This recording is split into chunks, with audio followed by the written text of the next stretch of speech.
I'm that Cyclops guy. I'm pretty sure you can figure out why they call me that. Or not. You can find me on all of the socials, including Twitch, Kick, TikTok, Instagram, X, Facebook, and YouTube with that_Cyclops_guy. I'm a variety streamer. I play a ton of different games, everything from Tetris to Grand Theft Auto and everything in between. Let's do this. Hey everyone, Koimiya X here, dad by day, gamer by night, sometime streamer, aka old man. I give the hot takes here at Garbage In, Garbage Out that nobody has asked for. I am a variety streamer that has been streaming for 13 years now. I've been on every big platform and several small ones that don't exist anymore. If you want the most recent up-to-date information about me, just follow me on Twitter at Koimiya X. I like to collect autographed Funko Pops, football jerseys, and comics. What's up, losers? Neodeath here, and welcome to my graveyard. I'm the third host of Garbage In, Garbage Out. We've been doing this for 3 months with all of us together. I've also been streaming the same amount of time. I stream on Twitch and then repost daily on YouTube, so go check those out. Fun little fact about me is I also love Lego. We've been having a blast doing this, communicating with fans, and also talking about gaming and entertainment news from the week. And we would like to welcome you to Garbage In, Garbage Out.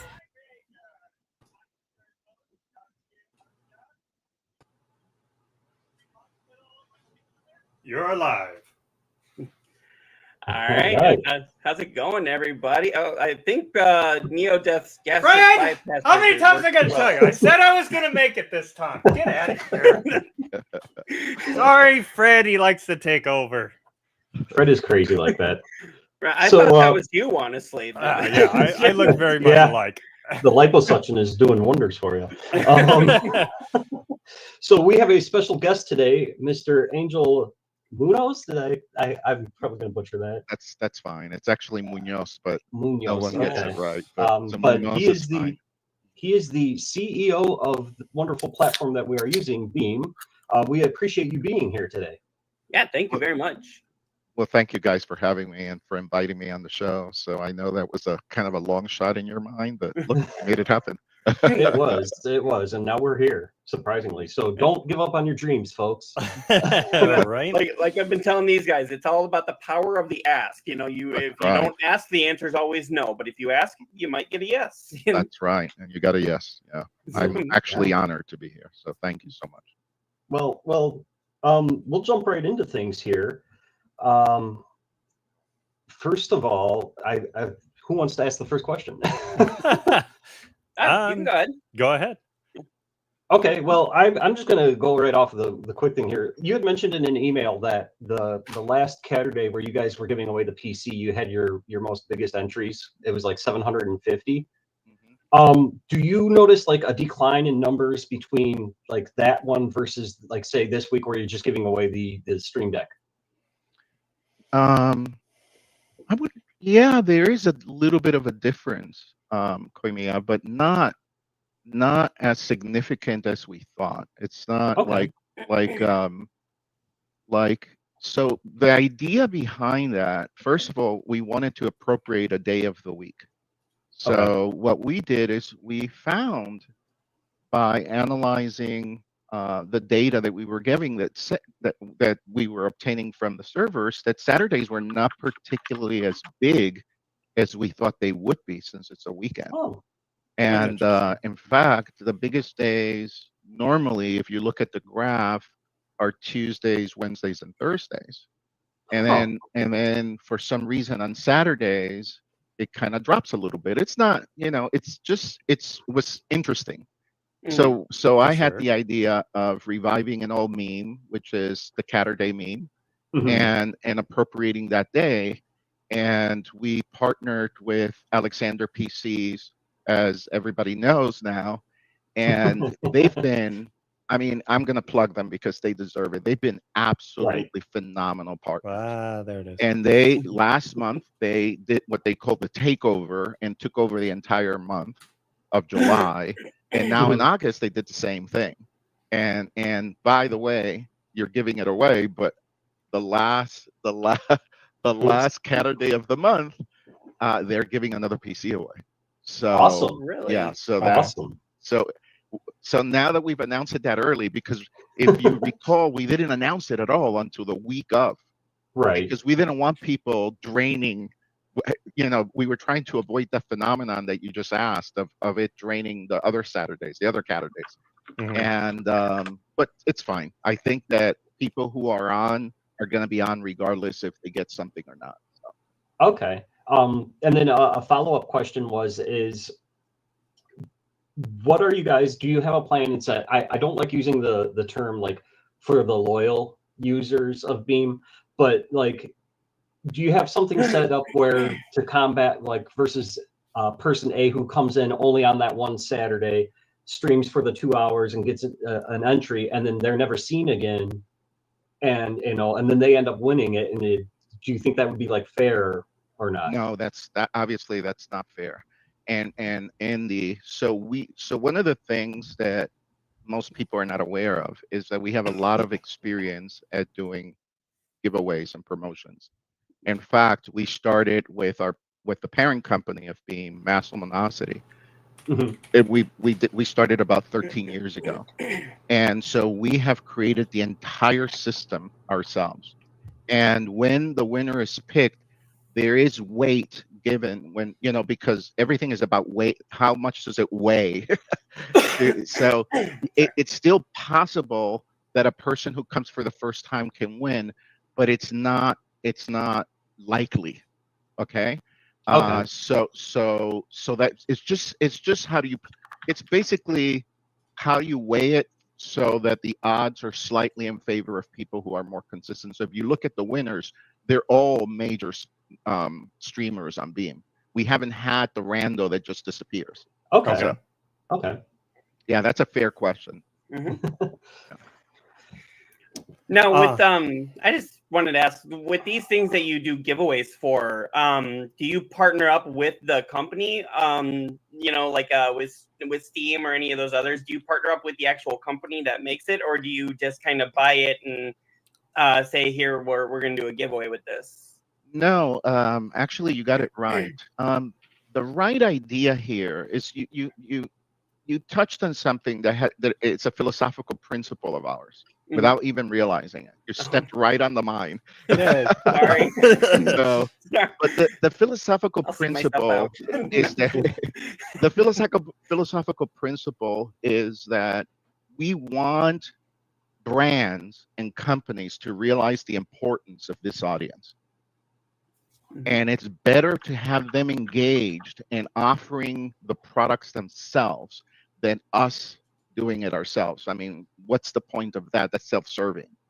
So, for example, in the case of the big giveaway that we're doing, which is a big $5,000 PC, the sponsors are Logitech and whatever they are, and Alexander PCs, and that promotion is completely financed by Alexander PCs and other sponsors.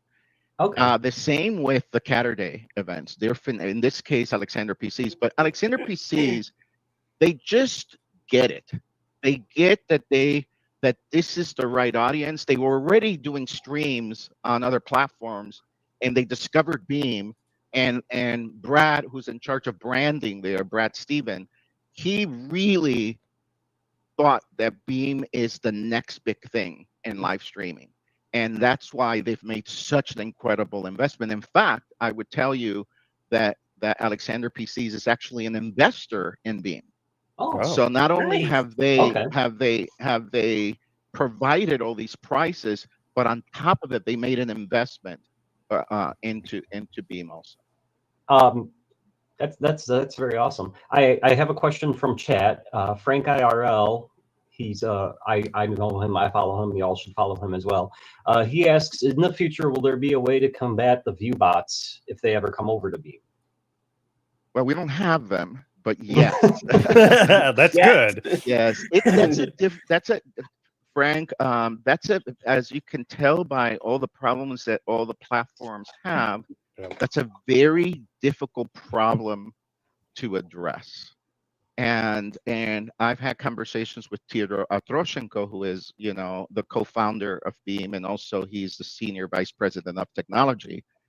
And he we tremble at what may happen, when we open the floodgates and let people, deploy their own bots and all that on Beam. We are sort of allowing it in a monitored way. And some people have discovered it and are running some things, but we have not gotten that inundation of bots as other platforms have. I mean, do you want to see my artwork? Come to my Discord.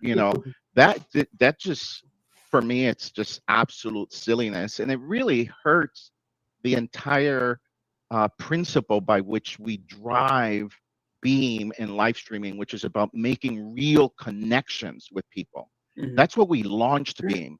We launched Beam because of this, what we're doing right now. 3 people, 4, if I include myself, from different parts of the US, having a conversation and having a real moment live in real time. And that is why I know live streaming is the next big industry. There's nothing that there's no AI. There's nothing that replaces this. So yes, there'll be AI characters, but and some people will be fans, but that's not real.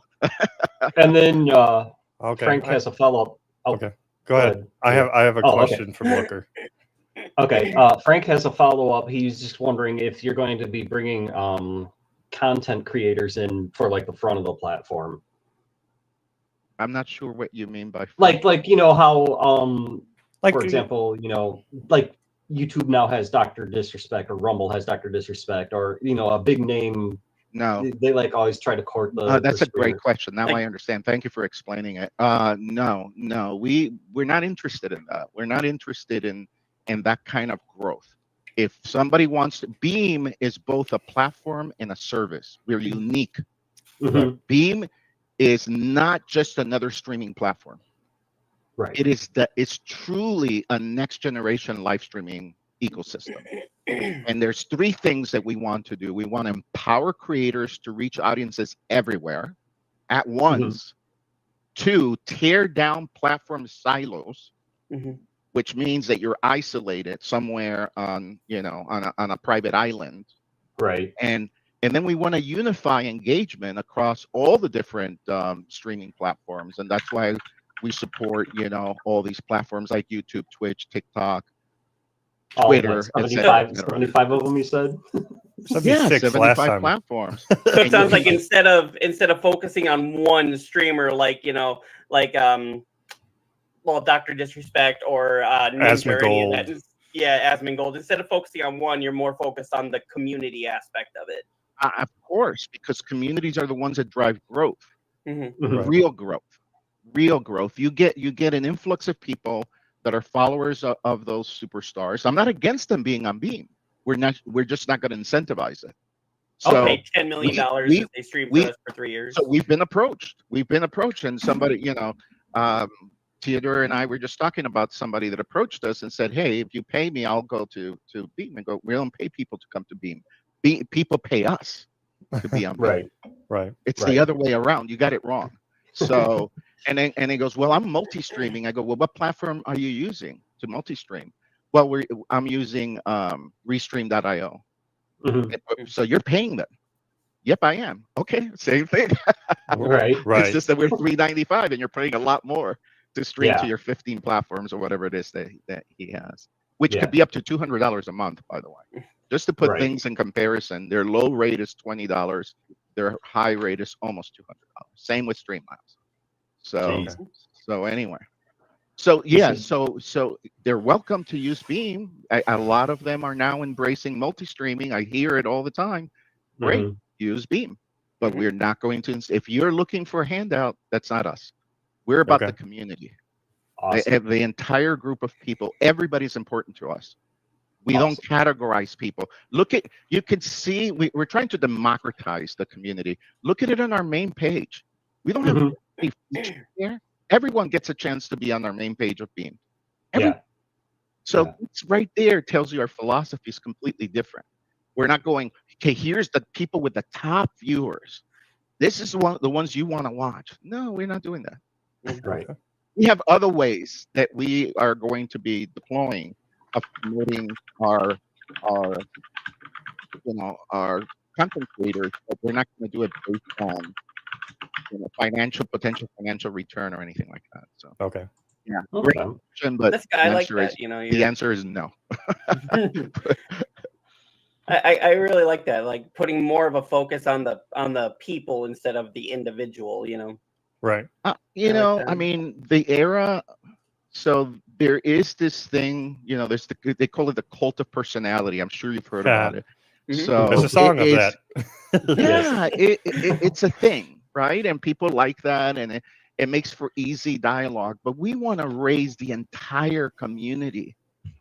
We Mhm. want the streamers to feel they have somebody that's watching their back and giving them all the tools they need to elevate the entire community. That I don't think has been done since the days of the original Beam and Mixer. Yeah. So that goes way back. So anyway. We kind of joke around and say that Koimiya is the reason Mixer went out, because as soon as he jumped on that platform, they went out. You They see, went off. Kamiya, the things that you do. It's easier to just blame me. Yep.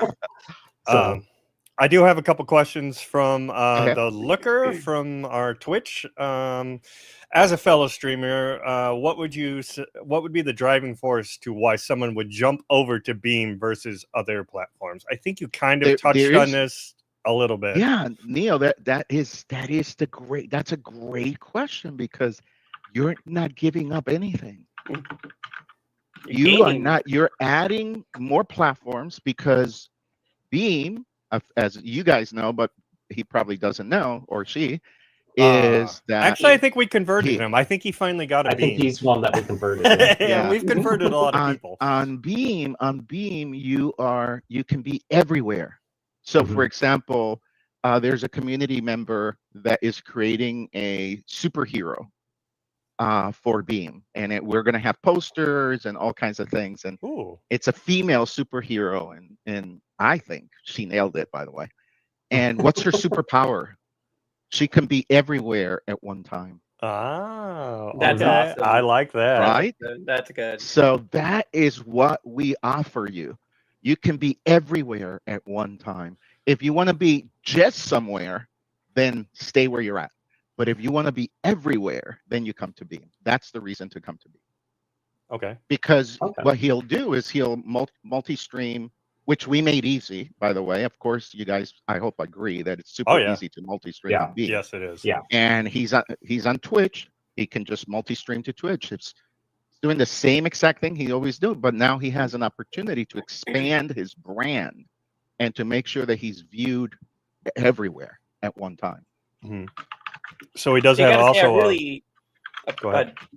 I was just gonna say, I really like that you're encouraging people to multi-stream or simulcast, as other places call it. And I really, because there are, I'm not gonna say names, but there are some other CEOs Twitch. for other. Yeah. I'll say it.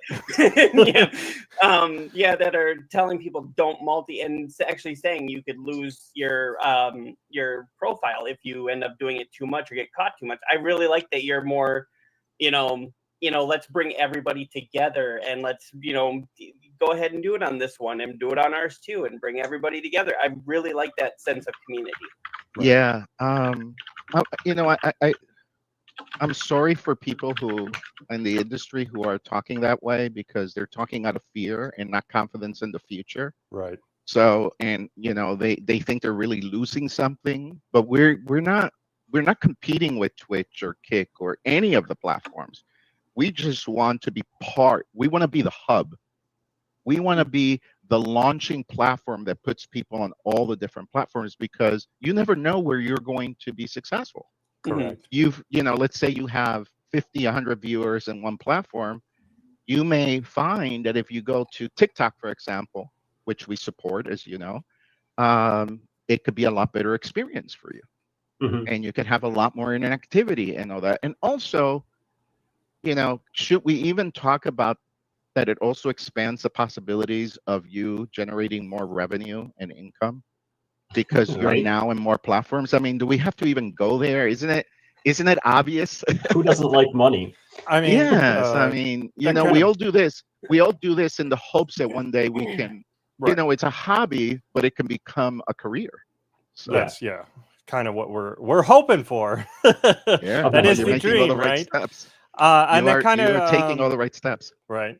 So Looker comes back and also, is there like an affiliate or partner with Beam, or would it just be through the other platforms where content creators monetize? So they want to know if Beam's going to finally like have their own, or you're just They do. doing it to the others. We actually do. do already.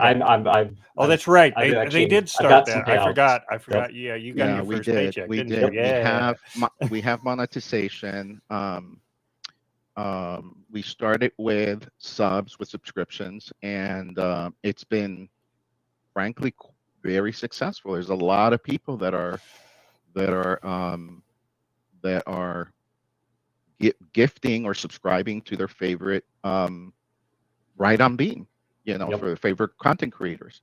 Yep. I gotten a wanted to announce that we enable gifting, but it's not finished yet. So I can't announce gifting, Okay. but that's the next step in monetization. So that if you don't want to subscribe and you want to gift subs, you can do that. And that I saw the UI, it's really beautiful and simple and all that, but it's not ready yet. So we can't quite announce it. All right. I have one more question from Looker. Sure. And it's how does Beam integrate with software like OBS? Well, perfectly. Although OBS is a monster of a program, It is, and the fact that it's very complicated. But I think we're using OBS right now, right? Is that how you guys are? Yeah. We're using StreamYard. We use. Oh, you're using StreamYard. Okay, Yep. so there you go. There's other options. But yes, no, when we created Beam, which took us almost let me think, from when we started working on Beam to when we completed it, it took about 3 years. And but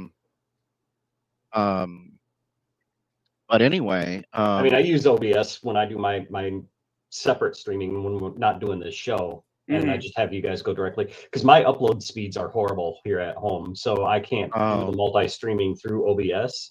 So I just basically shoot it to Beam and then have Beam do all the heavy lifting, and I don't have any problems. Right, got a lot of people do that. But what I was going to say is that when we were creating Beam, we were very aware of OBS. So we that all the original tests, we were actually in beta. I don't know if people actually know this, that we were in beta from January of 2024 to April when we officially launched. And it was a closed beta. We had 2,000 people. Right now, there's 170,000 people on Beam. Oh, wow. So that's about 8,000% growth in about 14 months. So so we got all the problems. There's still new issues that come up once in a while, but it works. It works with OBS. So right. Long story to say yes, it works with OBS.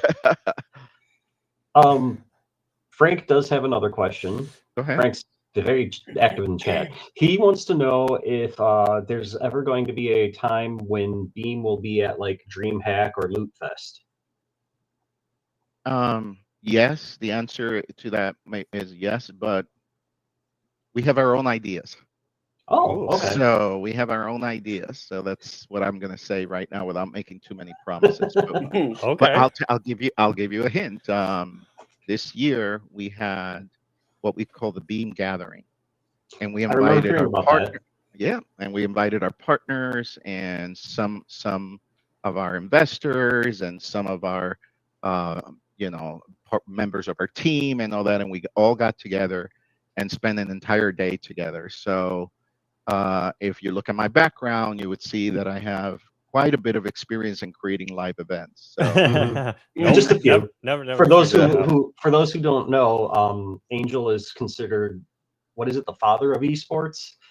Correct. Because what made you decide to do that? Just a whim, or? I owned I transitioned. I used to own an investment banking firm, and I was about the time I was in my early 30s, And a friend of mine told me, he goes, man, um, gaming, you should be in gaming. I mean, it's an up and coming industry, and I had realized this is a very it was a very critical moment in my life, because I had realized that I had spent so much time investing in the dreams of others by financing companies instead of building. And I thought I knew a lot about the mentality of success, because I could see what companies were successful and what companies are not. And it took as much, and it took, what it takes to succeed. It takes an incredible amount of astute thinking and strategical thinking, but it also takes a tremendous amount of passion, because you're tested every single step of the way. And I saw that the people who were successful had those qualities. And I said, I think I have that quality. I've built a successful business out of investment banking, but I'm still spending all my time investing in other people's ideas. And we were very successful with those ideas, but still they were other people's ideas. And I decided to transition into gaming. So I launched a website that was called Adrenaline Vault. And it was one of the first major websites that actually was it used a journalistic approach to reporting on gaming things. And I was exposed to gamers, and one day, I maybe 2 years into running the platform, was crazy successful, by the way. And I just thought, what if we presented, PC gaming competitions as a professional sport, and it just out of nowhere, it came like an epiphany, and I'm like, light bulb. yeah. And I launched the first league, the first professional league, which was called the CPL. Yep. And that is now we're going to 1997, and yeah, it struggled for the first 2 years or 3 years, and then in the year 2000, it just took off. Yeah, It became a global phenomenon. We got faster internet. Yeah, exactly. And we had operations all over the world, and of course, I was doing live events all over the world at the time. Now, if I can just ask here, you with you being kind of the father of esports, what do you say to people who try to criticize esports, that say, esports isn't a real sport, or there's no real, no real thought or process into this. They're not real athletes. Like, what if I can get a statement from you? What would you say to people like that? Well, I mean, what I would say is, if you look at the root of the word athlete, which is a Greek word, and it's derived from a Greek word, and it means competitor. So of course, in those ancient times, competitors were always physical, and still today, there's a physicality to it. Right. But would you mind calling a chess player a competitor? Like like if they're competing, is that not a real competition? Are they not? I say this. Do they not get status? Do they not get money? Do they not get? So that's where the thinking was, is why don't we move over? And I called it cyber athlete instead of athlete, cyber athlete. Cyber from cybernetics, or a virtual environment, which was a word that was really popular in the 90s. And then athlete from, obviously from the Greek word, and fuse those together. And I've probably answered that question probably 100,000 times, because people still have that issue. But it's okay. The world, if you do not believe that's a sport, and you want to watch football or baseball or basketball, fine. But live and let live. Yeah. There are people who have dedicated their entire lives to competing in a virtual environment, and I saw them. They were serious about it. All the major teams that you see today were formed under the CPL.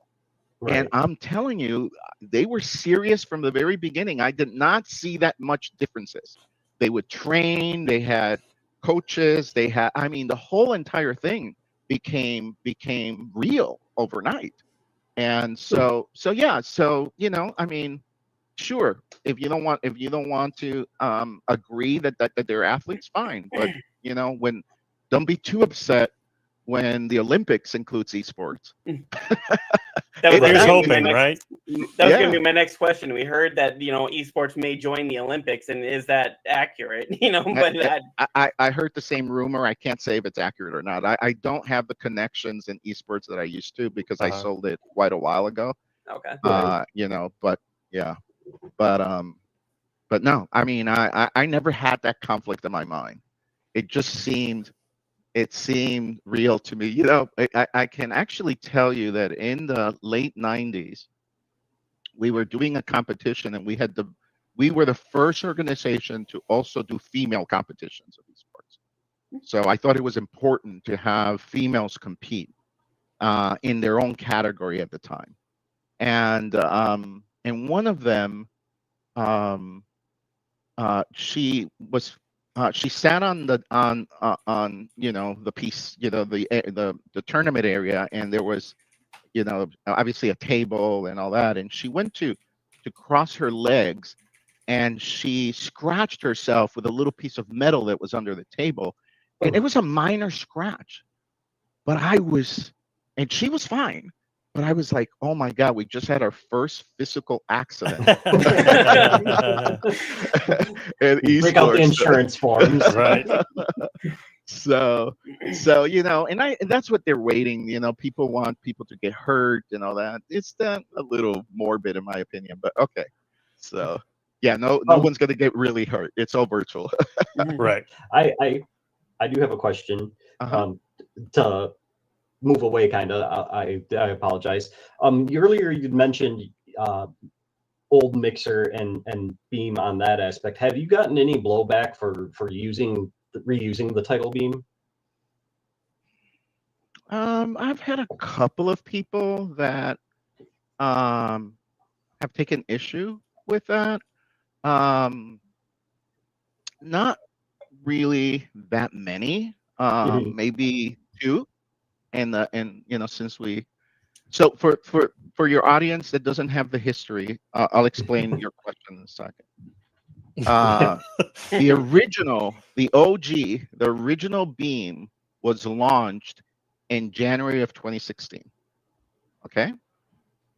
And was acquired by Microsoft that same year in August. So they launched in January, by August they're acquired. Wow. Okay. Microsoft renames Beam Mixer in May of 2017. And then it was shut down 4 years later, which was 2021. Okay. Which was a shame because I loved Mixer. Oh, of course. Everybody did. Everyone did. And so when I was looking at names, I was forgive how I think, because I'm going to disclose the way I think. I was thinking in terms of celestial bodies, right? And I was thinking that all the platforms have turned into black holes. They're all about sucking in. Okay, they want people, they want this, they want everybody focused on that one platform, which is a way of doing business. But there was no contrary to that. There's no one that was different. And then I thought, what if we were a star instead? What if we produced light? What if we try to enhance people's life? What if we bring light into the darkness as a contrast to that? And the term Beam came to my mind, and I went over and looked at it and go, oh man, that's right. Beam was already used. And then I saw a comment that Microsoft made, or somebody at Beam, when they changed their name for Mixer, and they said that they couldn't trademark the word Beam. So I'm like, okay, that's the path. So on June of 2023, we were granted a registered trademark. That's why it has a little circle R. For the word Beam by the U.S. Patent and Trademark Office. Nice. So it is a trademark of ours now. It's a registered trademark. Nice. And so the people who have, the two people who have had issues, they always say that I dishonor they somehow dishonor the memory of such a great platform. And really, I understand that. From all perspectives, I understand that.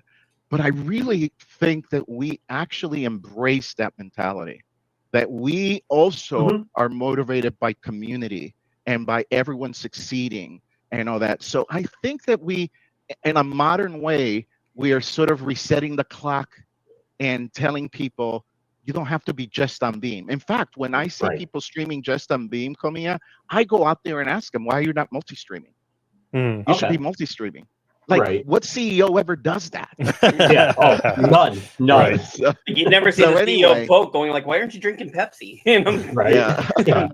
So, and I think that it's not just the multi-stream that makes us special, but I think the UniChat just rocks this planet hard. Oh yeah.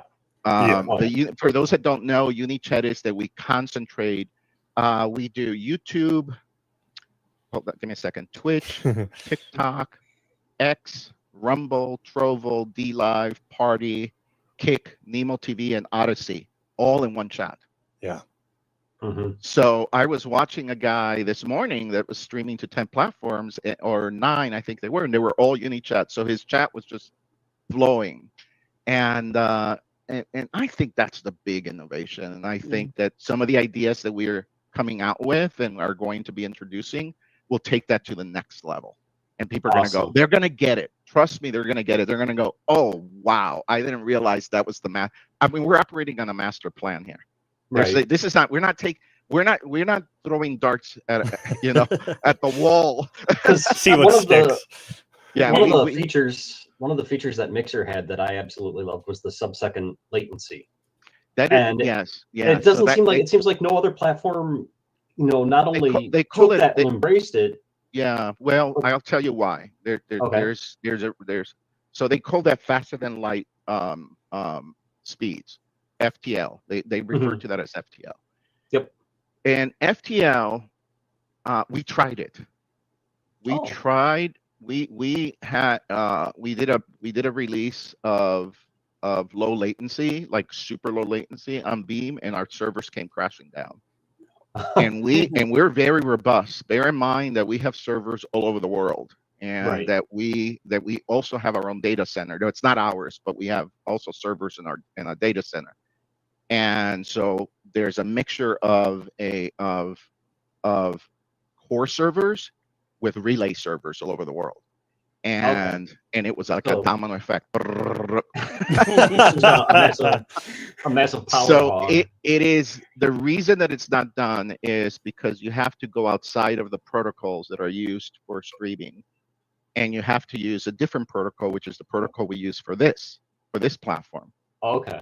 So, and for this platform, which is called Beacon Max, which we created for the audience that doesn't know that, this is sub-zero. This is exactly what we would like to see on Beam. Right. So we know how to do it. But when you scale it and you're multi-streaming across different platforms, the effect is very strong. Are we giving up on it? Absolutely not. We want to offer that. And I agree with you. That would be an incredible. And then when you do that, you could do things that, I don't know if you were familiar with the Noise or Nice platform. They had games. They had like a little game and all that. That's because they had low latency. Yeah. And I was going to say, the only other platform that I think that I've seen trying to attempt it besides Noise was SharePlay. SharePlay, that's right. They've kind of shut down right now, and they're supposed to be reopening back up with a beta 2.0 soon, but I haven't seen anything I'll since. tell you why he would know. He's been on like most of them, and he's killed a lot of them. I could tell you why they shut down. The expense of doing that is incredible. So you increase by a tenfold your expenses, your platform expenses. It's really, you have to do it in a way that I can tell you, if Theodore cannot solve that, again, to remind people, Theodore is our SVP of technology and the co-founder of Beam. If he can't figure it out, no one can figure it out. I'm serious. But he's determined that he wants to offer that. So we have to make it in a way that it's easy on our servers and also not expensive. So we don't want to be another fatality just because Right. we wanted to offer one feature. Right. Right. So, Understandable. Understandable. Okay. So I just had a question though. You said that you have worked a lot with TikTok. One thing I've noticed on TikTok, because I've streamed on there, their censorship rules are just, in my opinion, outrageous. You know, like if there's something that happens in the game that TikTok doesn't agree with, they can ban the user for playing it, and then everything is like that. Is Beam going to be like a little looser on that kind of stuff, or are they going to follow what TikTok does and just be no, like, oh, that's TikTok's deal, not ours. okay. We are already a lot looser. Okay. We no. I understand it. I understand that they have particular pressures because some people don't even want that platform to be in the U.S. You know, I mean, let's just be honest. That's what's really going on, and they have to really be way above, you know, the standards, so that no one can point fingers at them. And I get it. I understand it, but that is not the way that we're going to do it. Okay. Yeah, we're more in line with like Kick on that. So if you look at Kick's policies and all that, they tend to be a little bit not as liberal as they are, but certainly we don't want things that cross the line. Right. So within reason. Yeah, within reason. Yeah, and sometimes, you know, we really haven't had to ban anyone, because I'll go in and talk to the person and say, hey, you know, that content's a little bit, and they go, sure, no problem whatsoever. So that's kind of a different approach to it, doing a one-on-one while we still can, because you know, at one point the number of streamers gets so large, and then we're using AI to monitor, and that's when things get a little crazy. Right. So, because Have you guys AI is very, I mean, for all the things that it does right, it can be very punishing. So, have you guys had like any complaints as far as like music copyright strikes or anything like that? no, nothing at all. Okay. No, but bear in mind that the people who are streaming music, I mean, there are two platforms that are streaming music 24/7 on Beam. One of them has 2 channels, and they are they've been with us since the days of our started. No, I think they started during our beta, actually. I was going to say they started early, but I think they started in our beta, and they're called Vibe FM, right? Okay. So if you go and see them, they're Vibe FM. Vibe FM is actually a radio station. Oh, okay. And so they have all the licenses for all the music, and they have 2 channels. One that is chill, which I like if you're working and you can play, you know, nice music in the background. I go to their chill channel, and the other one is a little bit more dance music. Okay. Then the other channel, I'm gonna forget. Let me see if I can. Hot videos or hot something hot. Yeah. Anyway, let's see. Let me type it. It'll come up right away. They're called Hot Beats TV, and they're also licensed content, and they have great DJs and all that. So the 2 major music channels on Beam, which there are others that are producing music too. They're playing their own music. Are absolutely above, you know, they have the license to do what they're doing. Gotcha. We're just a rebroadcaster too. Remember that. Right. Yeah. So. Okay. I'm looking through chat here, see if there's any questions. And you kind of already answered mine. Mine was like where, how you came up with the name Beam, but we've already covered that one. Right. Yeah. No, I love the name. I absolutely. You know what's so I love that definition you gave too. That you're getting out it's the light. a true story about how the idea was percolating in my mind, and then I go, you know, we have black holes, but there's no stars in this universe. You know, there's no one that's just radiating, and that's how we started. A lot of people tell me, you know, that that Beam has this particular vibe to it that is very similar to the early days of Mixer. And that's a compliment to me, by the way. I get that. That's a compliment. I get that. So. Mixer, and another one that I actually liked was Live Space. Oh That one yes, was a lot of that people one was love pretty that. nice. Yes, a So lot of people. They went out of business also. So. yes, like I said, I'm a killer of platforms, so I don't know if you really want me You on haven't Beam, done that to because Beam, so we're good. Anytime you say they went out of business, just say thanks, Koimiya. yeah.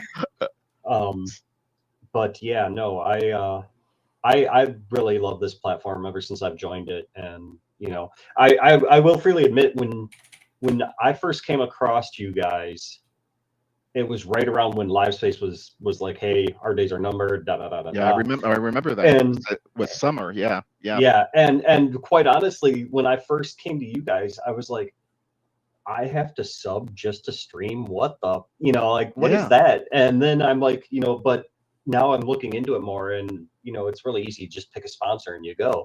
But Or pay the $3.95. or pay the $3.95. Yeah, a either lot of or. people do. But A lot of people and pay the $3.95, and in fact, a lot of people, as they don't want their viewers to see advertising, although it's minimum, but it's still there in a way, and they pay right, the $3.95, which is really, I mean, that if somebody tells me they can't afford that, they shouldn't be streaming anyway.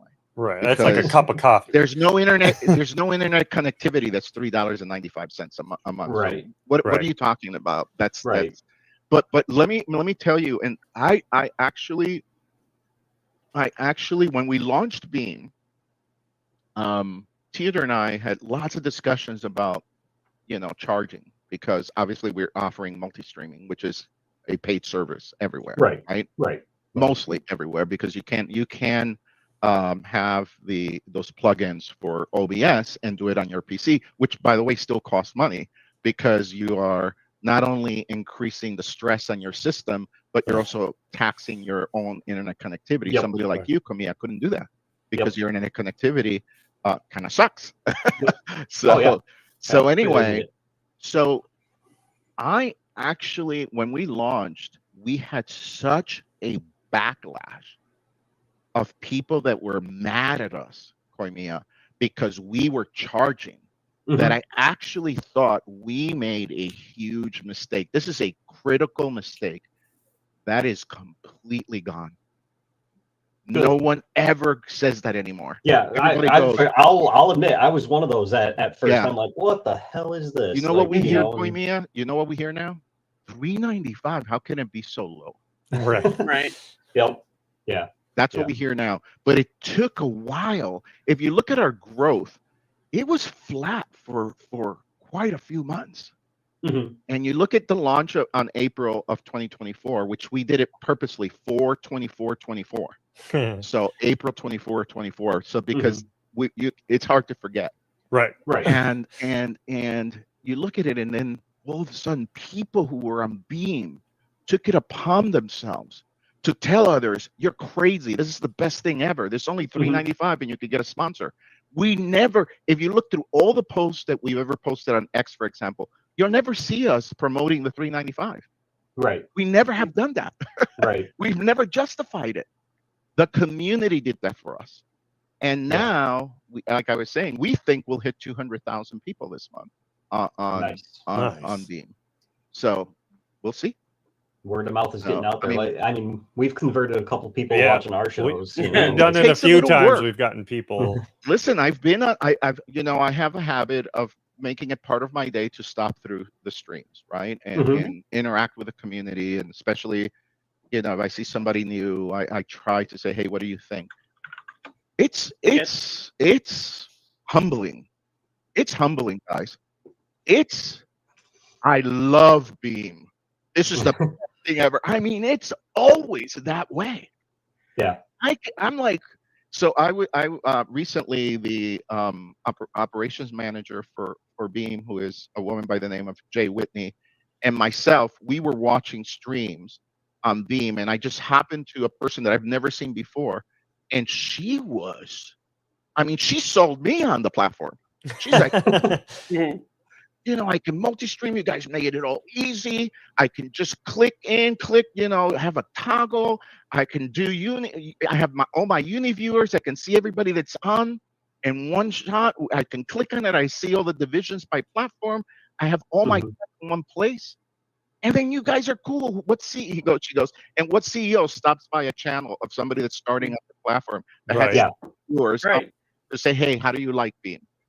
Yeah. And yeah. I mean, you've that's one stopped of the in things on I've us told- quite a few times. Yes, You know. of course. I'm Well, very I- familiar with the show. Yeah. I remember the first time you stopped in with Koimiya, he was like, I think the CEO's watching, and we were kind of like, oh yeah, whatever. Da da da. The CEO of the company is watching you. Yeah. And then it was then through finding out, we were like, oh wow, you actually do have the CEO. you know? Yes. You know And- that a couple of times I've stopped in into a channel, and we didn't have badges. So Mhm. that was actually, now it's going to be released, and I'll there's a story around that. And but how it happened to me is happened to me several times, but I remember these two particular times. I stop in and I go, hey, how you liking Beam? And they go, Angel Munoz, of course, that's how they pronounce it, CEO of Beam, all part of my name. He Mhm. goes, how did I know you're the CEO of your Beam? You just make that part of your name. And remember, there was no way to click on the name and see that the account says CEO also. Right. So Right. I asked in the best way, because the team is so busy with real problems, to make me a badge. Now, as of today, I have a badge that says CEO. Well, we got a couple people here that are saying that they greatly appreciate you popping into their channels. Oh, that's great. I Tell got- them I got- that that is, to me, it's honestly, and I know how this sounds, but I am going to say it anyway because it's the truth. It makes my day. I hop Mhm. in there. Hey, when they have difficulties, today I hopped into a channel and there were some difficulties with something, and I pinned Theodore, and Theodore hopped in there and he's working on a solution for it. That's also good for me. I want to know. Yeah.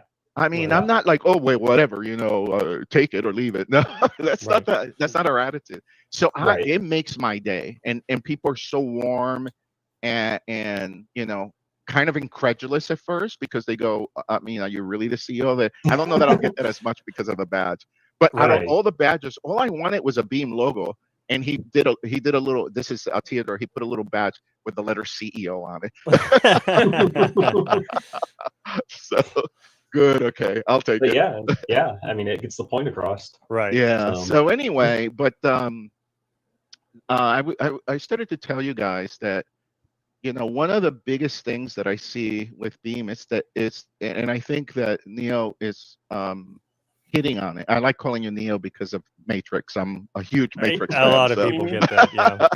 so Neo, you're the one. I am. So Neo, it's just, if you want to judge Beam properly, you just have to understand that we have a different perspective. It's not that we're better than anyone else. We're just different. We see the world from a different perspective. And the world, in our world, is how many tools can we provide you as a content creator to make your life easier? Right. Because the less you focus on the technology and the more that you focus on your content, the more you start attracting people who are resonating with your content. Right. And that's it. I know that this call was a major challenge because we did it on Beacon Max, and I apologize for that. But look, you guys made it work. So Right. Here we are on Beacon Max, and people know that Beacon Max, for those that don't know, is one of the projects that Theodore and I took on. We did it for ourselves One because of the we many run the company. projects. Yeah, we did it for ourselves. We didn't even know that people would be interested in it, and we did it for ourselves because we wanted to create a visual experience that was different and better. And notice that there hasn't been any disconnects and any "can you No. hear me" and all Mhm. that. We eliminated all that, and in the process of doing that, we invented 5 new technologies. Oh. And I say Oh. invented because the Patent and Trademark Office has granted us patents on 4 of them, and the other one is pending. Oh wow. So these Wow. are unique technologies that are baked right into the experience that we are going to be able to use for what? For Beam. All And right. one of the things is Hey, Sammy, Hi, Angel. go away. That actually happened to us while we were doing a test connection. He said something, and all of a sudden it was like, "Hi, Neo Death." We were like, "Who was that?" So we have AI built into the platform. Imagine that on Beam. Imagine you being able to invoke and say whatever it is that you need done on Or the like clip that or something. there's a you number know? of things. I don't want to say too much because then I'm gonna get in trouble and I let the cat out of the bag. But Well, I was yeah. gonna say you guys are gonna tie Beam and Beacon Max together eventually, aren't you? Like I know when I log into Beacon Max, I see the little Beam logo in the corner and it briefly brings up like my profile and whatnot. But yeah, like to implement that AI to say like that's all I can say that about it. Correct. That's awesome. Yeah, That's yeah, awesome. correct. And then remember, we also have a social media network, and that's called G-Tribe, Gaming Tribe or G-Tribe. Yeah. So think about that. Your profile on Beam could be a feed, and people can comment and you can post things there that are of importance and have clips and things of that nature there. Right. See what I'm saying? See where the world is going? Yeah. These are not there's connective tissue between all three platforms. And in fact, right now, people who are on G-Tribe has a little bit over 6 million people that have opened accounts there. And it's a real tight knit community. It's real close and real and all that. Some of them, because we've never promoted Beam on the platform, although Beam has a page there, we've never really promoted it on G-Tribe, but they've discovered it and we did announce it and all that. And one of the things that you do is if you go live on Beam, it actually auto-posts on G-Tribe that you're live on Beam, so that people and actually shows people click on it and can watch you from G-Tribe, and you can see the count, you can see who it is, and you get the count on your Univiewers on Beam. So you see, we're already connecting these. We're about building bridges between things. So this should not be a surprise to anyone. So you're doing the streaming. You've got basically like Discord kind of, and then you've got the social media aspect all combined into one. All combined into one platform. Right. Okay. Yeah. I'm very excited for the future. Yeah. Thank you for that. So. I'm just waiting for my T-shirt. I ordered it. I saw that you ordered them. I saw your order. Thank you for that. So we, our operations manager reminded me that the company that is doing the printing, so I'm very fastidious and I'm very precise and I don't sell crap. Okay, you're not going to get your average. The hat. I think did you buy the bundle? No, I just did the shirt for now. For now. For now. Oh yeah. What? I know. You need to do that. I can't wear a hat, obviously. Yeah, no, I know that. We're gonna make one specially for you. I'll have a big opening. Oh, that would be so awesome. Get a mohawk hat. It clips open. The bundle. First of all, it's the best priced. You get the best deal, but also the hat is next level. Like there's two hats. There's the cotton hat and there's the premium hat. The premium hat is actually synthetics, but wow, when you see it, you know that hat is gonna last a lifetime. Like it is really nice. So I suggest that you get the hat, and if I'm listening, I'll do a deal with you. If you get that hat and you say this is not the best hat that I've ever had, I'll give you your money back and you keep the hat. Oh. I'm serious. We've got it on recording now. So yeah, I'm serious. I will get everyone, listen, I have it right here. Everyone that sees this goes, "Oh Lord, that is next level." It's a little more expensive than the cotton one, and all that. But the design of this is like the Rolex. Cool. And the other one is the cotton one is nice, but it's a little bit more like a Timex. There's nothing wrong. I like the cotton one. I wear it, but it's it's unstructured. So on Mhm. stream, like you have a structured hat right now on the front, so Mhm. that it doesn't, and he does too with the PlayStation one. Yep. And those are called structured, and that's expense because you want to put your headset and you don't want it to crumble down. The cotton does that. Right. Right. So this one, anyway, I don't want to turn into the salesperson. So that's why, but I know what I picked. Okay. Sounds So good.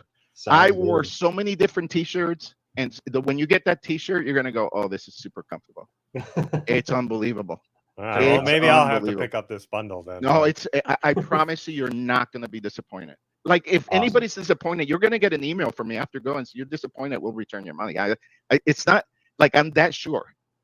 Like I'm that sure about it. Now we've done t-shirts before, but I was so fastidious about this process that I went to the person that is actually making the t-shirts, and I tried so many different things, and now we have it. We have and then the shirt. This is another one. This is another one that we made. Although this is, the reason this is not in the store is because it's going to be expensive. This is over $100. So, Oh, wow. and that's cost. Right. Yeah. That's our cost on it. So we'll sell it at a little bit cost plus 10% or whatever, but still going to be expensive.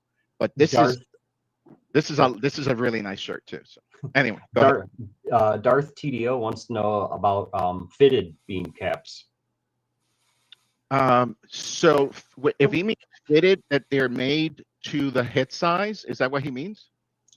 Maybe. Would you care to elaborate, Darth? Yeah, I don't know. There are two ways of defining fitted. Fitted is that it doesn't have a little belt on the back, Right. and that it's fitted to your head. Now that's expensive. That's I've had hats made that way, and then you end up paying a lot of money if that's what he means.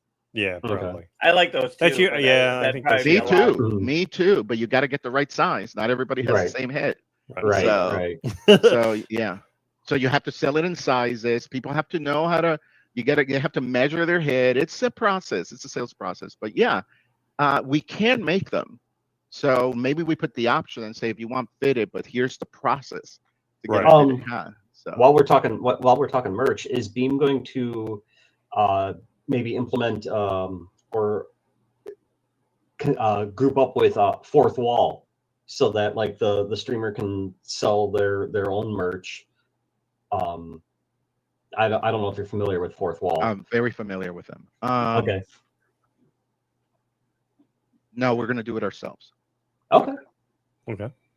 So support the merch store. Go out there and buy stuff because one day your stuff may be in the merch store. Oh, awesome. Okay, I like the sound of that. All right. I was not prepared to announce that, but since you went directly there, I'll directly answer. All right, you heard it here, folks. A couple of people have asked, and I've said, "Well, you'll hear about it soon," but might as well just put it out there. Yes. All right. Awesome. We see that as part of our mission. Angel with the big announcement. We want to promote the brands. Okay. So, yeah. Thank you for giving us the exclusive. Yeah, no problem. No problem. You ask direct questions, you get direct answers. Darth, I actually asked Angel that one other time. He said, Darth is asking, could we get permission to have the logo stitched on a fitted cap? Right. So we don't want to make that a policy because you get cheaters and you get people who are not honorable doing it. We don't have a problem with it, but we would rather, if it's a fitted hat and we're not offering it, fine. Okay. Right. But you have to contact us via email, which everybody should have my email, which is angel@beamstream.gg. Right. And because I'd asked you about, like doing you asked me about putting it on the sleeve. Yes. So and yes, but email us. You can copy Theodore also, Theodore@beamstream.gg, TEODOR. And I don't know how many times I spelled that, and all of a sudden is it an E or an O at the end? Don't you love that? You got that crucial moment, and your brain goes, "Hey, we're gonna take a little nap right now." Yeah, we'll take it. Wait, those neurons just did not fire. So anyway, and then we'll grant you official permission, but the logo's nice. I like the logo a lot. So Yeah. that was designed by an artist that we've used for many years. Has made all the logos for all our properties. And he was so excited about Beam that he told us that he's not even going to charge us to create that logo. He goes, "This is on me. You guys are going to do so great with that concept," Nice. and gave us made the logos for nothing. So I have And then- another question from the looker from back when we were talking about subs and stuff. For subs and things like that, what would the ratio be? I'm not familiar with that. You might be familiar with that, Koimiya. Yeah. So there is 3 levels. Right. Associate. Which is what I am right now. Yeah. Everybody is. Yeah. Everyone on Beam. You don't grind to become associate. Oh, Right. God. Okay. Yeah. You don't have. You get we a- don't have verification when you sign up for Beam. So here's the difference. When you sign up for Beam, you're not an unknown to us because you have to put a credit card. Right. So you submitted a credit card, and we now know, we verify this is that person. Right. Obviously, the database tells us that's the name, that's where the zip code is, because that comes across and all that. So we have data on you. So no verification necessary, right? Some people still want the little check mark and all that. So we may do something just for people to feel that they have something. But the first big difference is everyone on Beam starts at 70% payout. Mhm. Every member, I don't care, small, big, whatever, everyone is 70%. Then there are a process. You can look at it through our post on X or on G Tribe for that matter, and you can find that there's a process. Maybe Koimiya can find it, and it takes you to 80% payout, which is I don't even remember what we call that level, but it has a name. And then there's another level above that, which is partner. And partner is 90% payout. If you can do better elsewhere, like some people tell me, well, I on Kick they pay 95%. Go for it. Go for it, because you can be on Beam and on Kick at the same time. So you're still not depriving yourself from anything. So I'm trying to find the. Hold on. I'm surprised that Theodore hasn't popped in and said it's called this. I can't believe he was watching earlier. I saw him watching. I don't know if he's still with us though. Oh, he may be gone. He's like, this is boring. Yeah, this is. I already know. I've already heard all this. Yeah. Right. I was in the meeting. I know. Right. So it looks like it goes the first stage, which I already forgot what you said, and then associate, and then affiliate, and then affiliate. Thank you, affiliate, and then partner. Yes. Okay. Thank and you. There's levels to get there, so you have to. What are the marks or what are the criterias to hit? They're online and they're also on Beam. So if that's a great question that I can't answer quickly. So like I said, I'm trying to pull that up right now. Yeah, if you could pull that up, Koimiya, because I got Looker asking me. Yeah, and I'm sure the rest. Let me see if I find it. Everybody else would like it too. Oh yeah.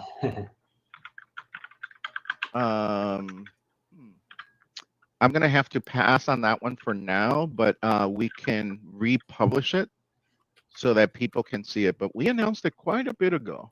Right, I remember seeing it. I just don't, off the top of my head. I don't. Neither do I. Frankly, I can't remember. I know. I have very little to do with that, so that's a part of the issue. To not making excuses, but I gave that to Theodore and the community to figure it all out.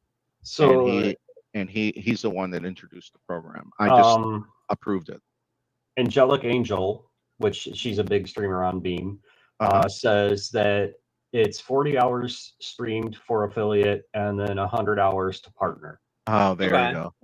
That's great. Thank you, Angelic. I'm happy that you're watching. So yeah, that's good, especially for those of us with like full-time jobs that can stream only a couple hours. It's kind of cool that it keeps track of that, That's right. It does. Yeah, and like you said, it's not a. You get a notification that you've made the next level. Yeah. Yep. And by the way, Angelic Angel is partner. So yeah. She's phenomenal. I've watched a couple of her streams. She's incredible. Good. She has probably brought more people to Beam. Oh, I believe it. Than anyone else. But you know what's interesting about her is that she not only brings them, but she actually helps the person set up their accounts and all that. She Oh, takes yeah. time She's to help someone. I've also And noticed she's her, also on Discord a yeah, lot. that's what I was So gonna say. She's big in Discord. Like So, if yeah. if Daniel doesn't have an answer right away, Angelic usually does. So, you know. And yeah, so Angelic gave me faith in humanity again. And I just went in and Because, followed her. I mean, I'm found her. serious. And she's not the only one. Let's just be clear, but she tuned in to the vibe of Beam, and Mhm. she knew that it was special from the beginning, and she went all in from the start. Yeah. There was never a process, and she's been on Beam for over a year now. Yeah, if you guys in chat aren't following her, you need to start. I just did. No, she's really good, but she has more followers than any other individual on Beam, Yep, by the way. I believe it. And she puts more hours into Beam than anyone else. Yeah. So she's leading on all the aspects, but on top of that, she takes a lot of time to help others. And I've heard her pitch Beam, and she has like her pitch down, like, it's just not only a platform. I can hear it in my head. It's a tool. I see it also as a tool, and she has it down. It's incredible. She doesn't have to do that. She doesn't get compensated for that. So yes, if you are not following Angelic Angel, go give her a follow or go into her stream. She's actually quite an incredible gamer. She's always playing Fortnite. Her music tastes are very, very good too. Oh yeah, from the 80s. Yeah, Yep. old music from the 80s. Yeah. Yep. So anyway, well, we're running out of time. Do we have any other questions? I'm good. I appreciate you being on, and thanks again. Yes, we appreciate it. No, let's not end it. You guys can come up with something else. I had to just okay. I actually scrolling back through chat. Frank wants to know if there's going to be Beam polo shirts. Like the one I have on, yeah. Like the one you have on, yes. Yeah. Yes. There are two paths. You make something that it's crappy, it's not going to last long, or you make something that is going to be a lifetime item.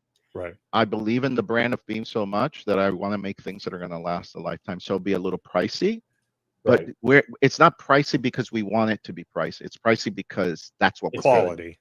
Yeah, that's good. Exactly. Right. And I mean, I understand that a lot of people are bargain hunters and they want to.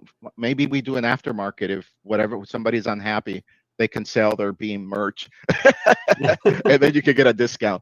But really, the cost of these are not inexpensive, but I love these. They're super comfortable. They're, I don't know if you guys are familiar with the 360 stretch. That means that any movement that you make, the shirt accommodates to that. It's a concept that started in sports, and now it's now into apparel. And yeah, that's what if I say it's comfortable, trust me, I'm like, the guys have no idea.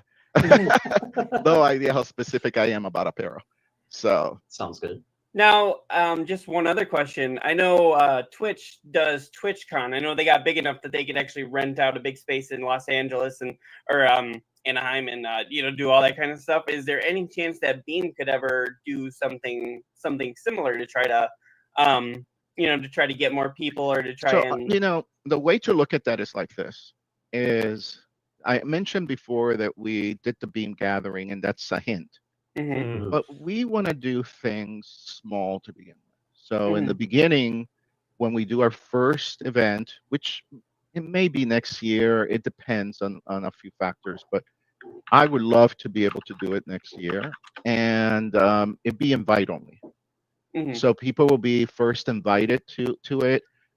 We will do random picks and all that, so people can have a chance. Right.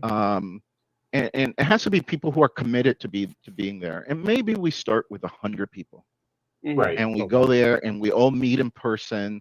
The sponsors and the partners and the future partners that we're working on, partnerships that we're working on right now, I'll be there, and everybody's excited to be there, and it's just a moment of real contact, which is not for everyone.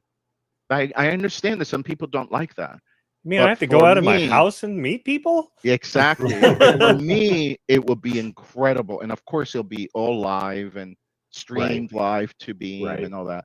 So yes, the answer is yes. I just can't give quite the timing yet. And I don't want to I don't want to do big events right now because we couldn't populate it, even with all the people we have. Right. That'd be too much. But maybe we start small. All right. Um, And that's the way to think of it. So I'd short rather cat. take small steps in the beginning. That's how, think about it this way. We launched Beam without it being a complete product. We knew, Right. you know, there is a roadmap that I think Daniel keeps on Discord. And there's a roadmap of all the things that we need to accomplish for the year, right? Mhm. And we add things and we, you know, and all that, but everything about it is just steps, taking steps gradually. Now that the growth has been so astronomical and it's pushing us more into accelerating that process, that's fine, but Right. it's still gradual. And I mean, we launch without monetization. Yeah. So who does that? Right. Shorecat comes in and wants to know if you could expand more on the clans section and community section of the site. Yeah, he asked me that live.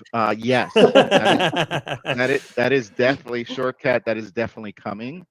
Um, I'm not sure. It's by the way, that's a 2026 project, Okay. not a 2025, but a 2026, and that comes with the integration of some of the aspects of G Tribe into. Okay. Okay. Excellent. Well, So because we, you know, so think about it this way, we know a lot about how to build a thriving community because we have our own social media network called Gaming Yep. Tribe or G Tribe for short. We know a lot about the visual content because we have Beacon Max that took us about 3.5-4 years to build. And we know a little bit about live streaming and now learning a lot about it in the 14 months that it's been since it launched to the general public. right. And merging all that knowledge into one database and to one mindset, it's the natural thing for growth. Right. And then the experience on Beam will be and that's not something that's easy to imitate. No. Right. That is not something that somebody can get, you know, and quickly do that. You have the HyperX headsets on. I helped promote those when they first came out. So, Oh, really? yeah. Yep. They're Yep. actually not a HyperX headset. They're a different headset that they licensed, but they're so fantastic. So people who like HyperX love those headsets. So I'm Yeah. actually representing Logitech. So Yeah. Is that what I you had have a too? You have the HyperX, or what do you have? Who? Neil. Yeah. Me. Yes. Yeah, HyperX. Yeah, because of the red. And then Yeah. you? Yep, I got the HyperX. Yeah. And Neil? I've got the Corsairs. The Corsair. I've also I love that company. Yes, so do I. Yeah. I'm very brand loyal. So like once I found a decent brand, like most of my stuff in my computer is Corsair. And then, you know, Razer is like all my keyboard and mouse. Razer is a company that I helped launch when Razer guy, which passed away by the way, Robert Krakoff, came to the CPL back in the 90s actually, and he actually was instrumental in helping esports thrive. And at the same time, he launches Boomslang, which was the first mouse that they came up with, and I helped him promote that and all that. So I have a long history with Razer from the very beginning, and they've been incredible partners over the years. But Yeah. so has Logitech. And then you know we as you guys know, you may or may not know, we recently hired a few months ago we hired the head of marketing for Logitech to help us on Beam. So Brent Barry is now with Beam, and he's working in the background, you know, just making sure that our messaging is concise and that we continue to be loyal and faithful to the principles that drive us more than anything else. Okay. All righty. And Perfect. we announced recently that Daniel is now a member. He was a volunteer, by the way. Yeah, And we hired him. So Oh, I Yeah. didn't know that. I see him a lot in Discord. yeah, all he's over the now place. head of support for global support for Beam. I think he's listening. Maybe he said he would. I don't know. Yeah. Anyway, all righty. Well, anything else? I've had all my questions answered. I've had a I just blast had my with this goofy week. one that you know, should we carve ourselves beamers or I don't know. You're not the first person to ask me that. I just think that multi-streamer sounds great. I mean, And yeah. Yeah. it's my job to make sure that when people hear and actually it's Brent's job, that when people hear multi-streaming, they think Beam, which is its entire plan, is that we are synonymous with multi-streaming. I don't know if you guys realize. Everybody here knows who Streamlabs is? Yeah. Yes. Okay. Yep. It's owned by Logitech. So he's very Oh, really? familiar with that because he used to Oh. work there. Uh-huh. So anyway, we think ourselves anyway. I don't want to say anymore. I'm gonna say I know what I Spill want all to say, the but I tea. can't say Spill it. all the tea. Yeah, So I got anyway, a well, couple thank more you. questions from Looker, ahead, go if you ahead. don't mind. Oh, No. And I know a couple of these answers, but he's asking, can he stream directly from Beam, or do I need software like OBS, Streamlabs? I think we already covered that. Yeah. Oh well. Oh, That's a great yeah. like So what about streaming directly from that's a consoles? Which really I know good you guys question did because a it actually speaks about where we see ourselves going.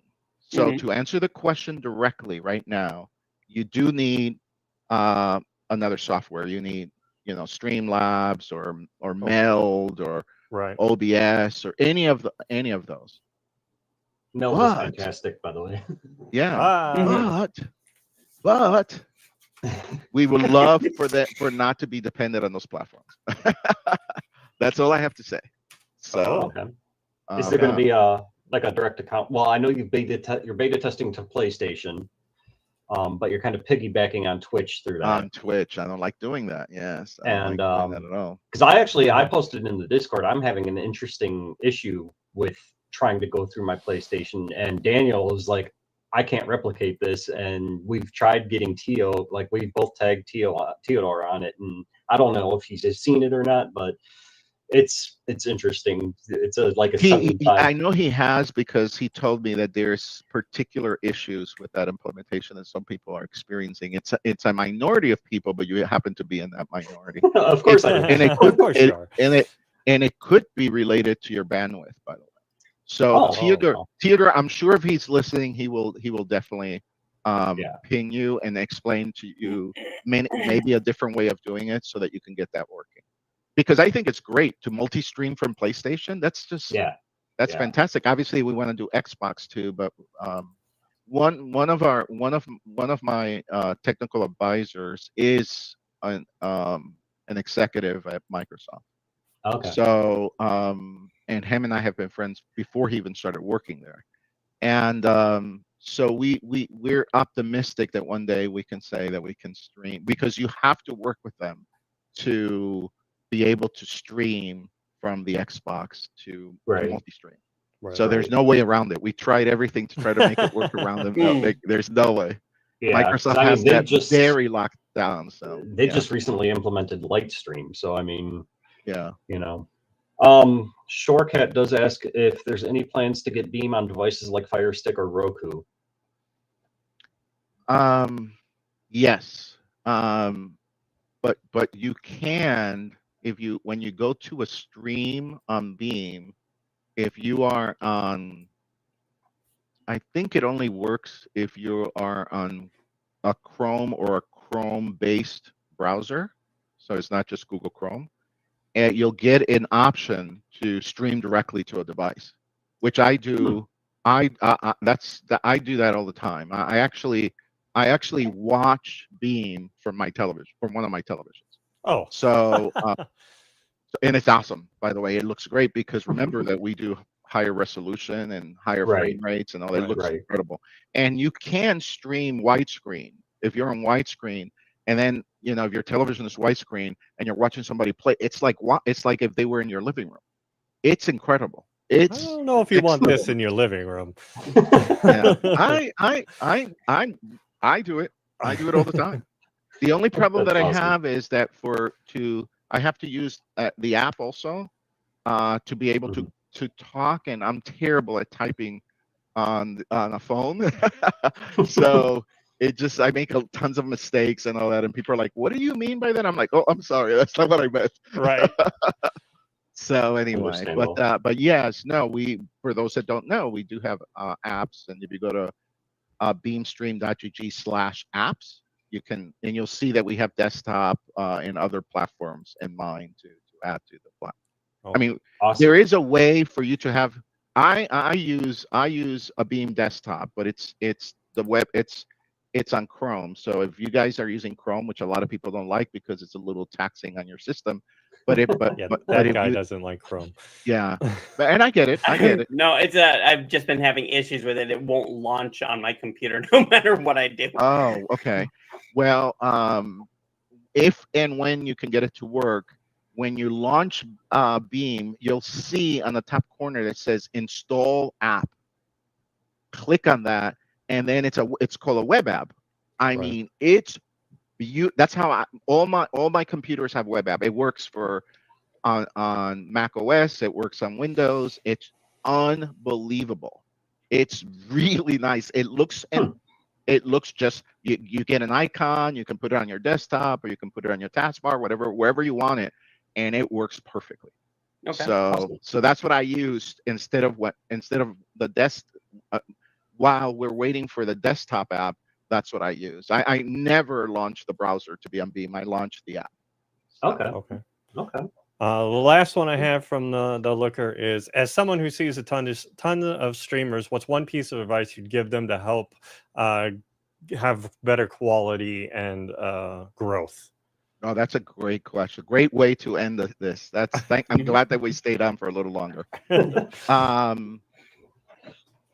He's right in the fact that I get to see a multitude of streamers. I've probably been to maybe 200 to 300 channels on Beam, and somewhere in that neighborhood. And I follow,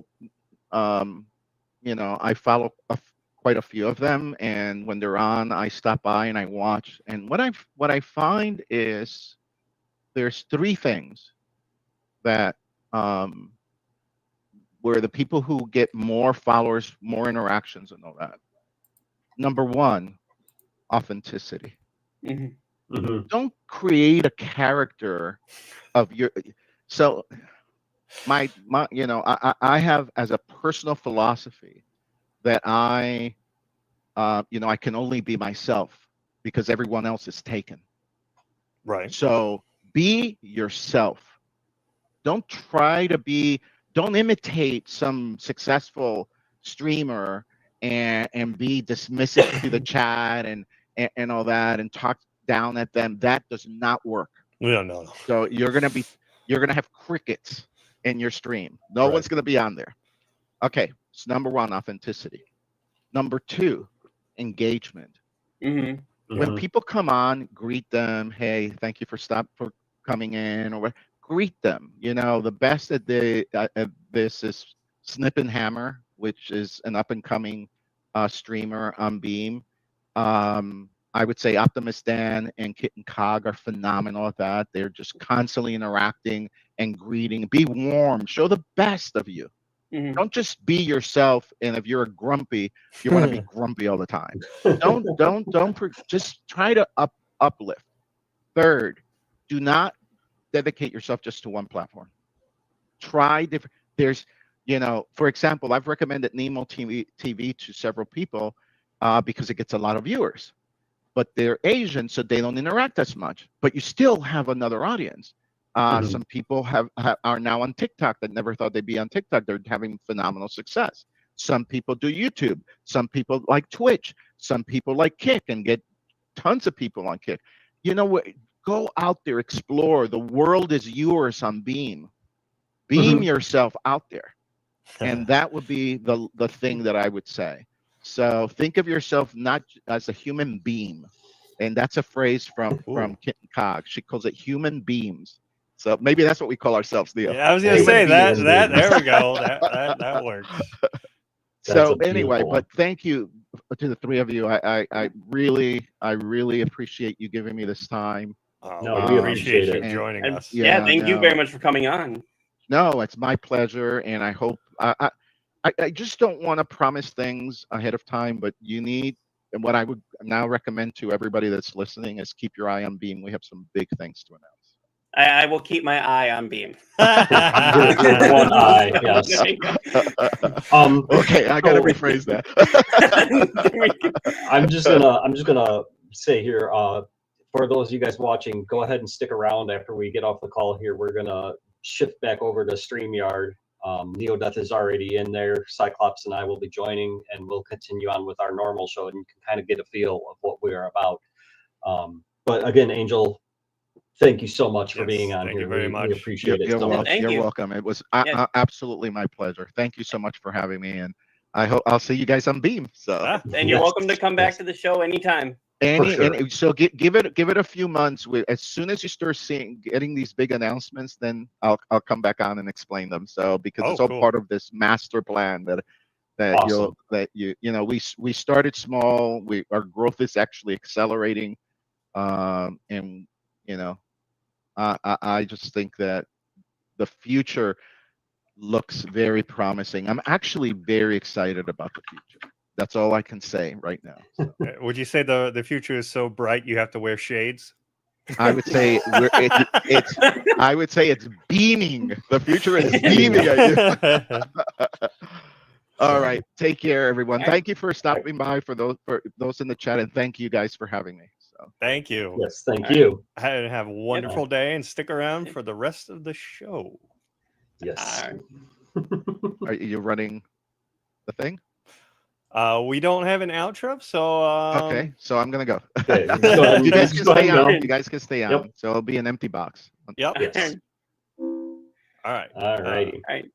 And then I'm gonna you guys switch over to. You guys switch over, we'll so hang I up will here. take this off, Yep. and it will just be me.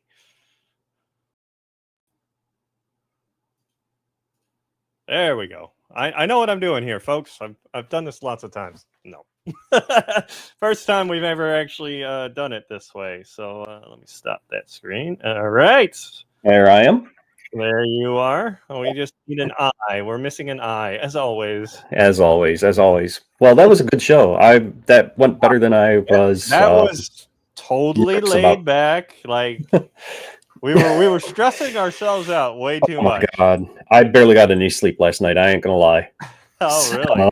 Yeah. But shenanigans coming in. Here. That's pretty cool. You're all. Angelic Angel is still watching. Thank you for hanging out with us still. I appreciate it. Thank you. So she says we handled it well. Yeah, I think we did pretty good. I think we got most of the questions. I know Looker was like just blowing up in here. He's like, ask this. I'm like, hold on. Yeah, Frank was doing the same thing in the garbage in, garbage out chat. So, but well, that was a lot of fun. I don't know about you guys. That was I learned so much. It was so much fun, and it was so easy. It wasn't like stressful. It was like we made it. For just a minute though, the more he was talking about, I know the guy that I helped launch this, launch that, and I was like, I'm already nervous about this, and you're making me more nervous. Right before we're about to go live, and he's like, I've done this, I've helped them, and I'm like, and there might be sponsors watching us too. Like, Jesus Christ. So Inktoxicated comes in and says we all did an amazing job. Thank you, Ink. We appreciate it. Thank you. Appreciate it. We do appreciate all of you who followed and watched and hung out with us. And especially asked questions. Looker, thank you very much. You had a lot of amazing questions. Super cool. Kind of jelly. He comes back. I was trying to feed questions. I appreciate you, Looker. I know we kind of a kept couple. I knew the answer, but thought others might be interested. Okay, yeah, because there was a couple of them. Like I know we've gone over this, but really quick. For those of you watching on Geigo, unfortunately, because we use StreamYard, unfortunately, they do not have the UniChat API yet from Beam. So like when he's bringing the Looker into the chat, like up on the screen, we can't do that with you guys. Like, so Angelic Angel, I have to read off what you're saying and all of that. We've been meaning to contact StreamYard to have them contact Beam, so that we could do that and implement all your comments into our shows. We just haven't. Yeah.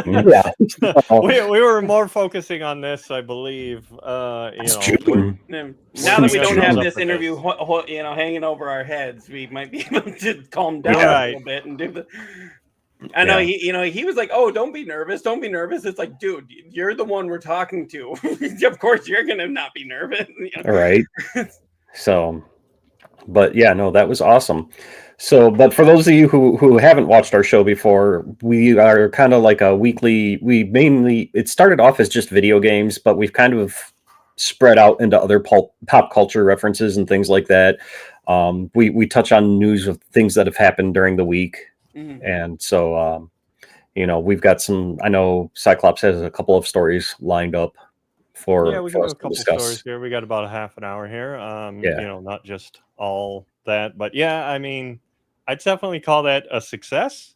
Yes. Yeah. I mean, It was fun. I just felt weird because I only have one camera that's right here, and because on my screen, remember the issue that I was having with you guys where it was like showing green for Koimiya, but you guys could see me, but I couldn't see Koimiya, but I could see Brian or Neodeath. I was having the same issue where I wasn't able to see him, but I'm not going to ask him to reload in the middle of the interview. So of course I'm sitting here like, wait, I'm looking at my TV screen, which is also running the interview, and it's a few seconds behind. So of course I'm looking all around this way, and I'm like, wait, I hope I don't look like I'm just staring at the screen, which I probably did a few times.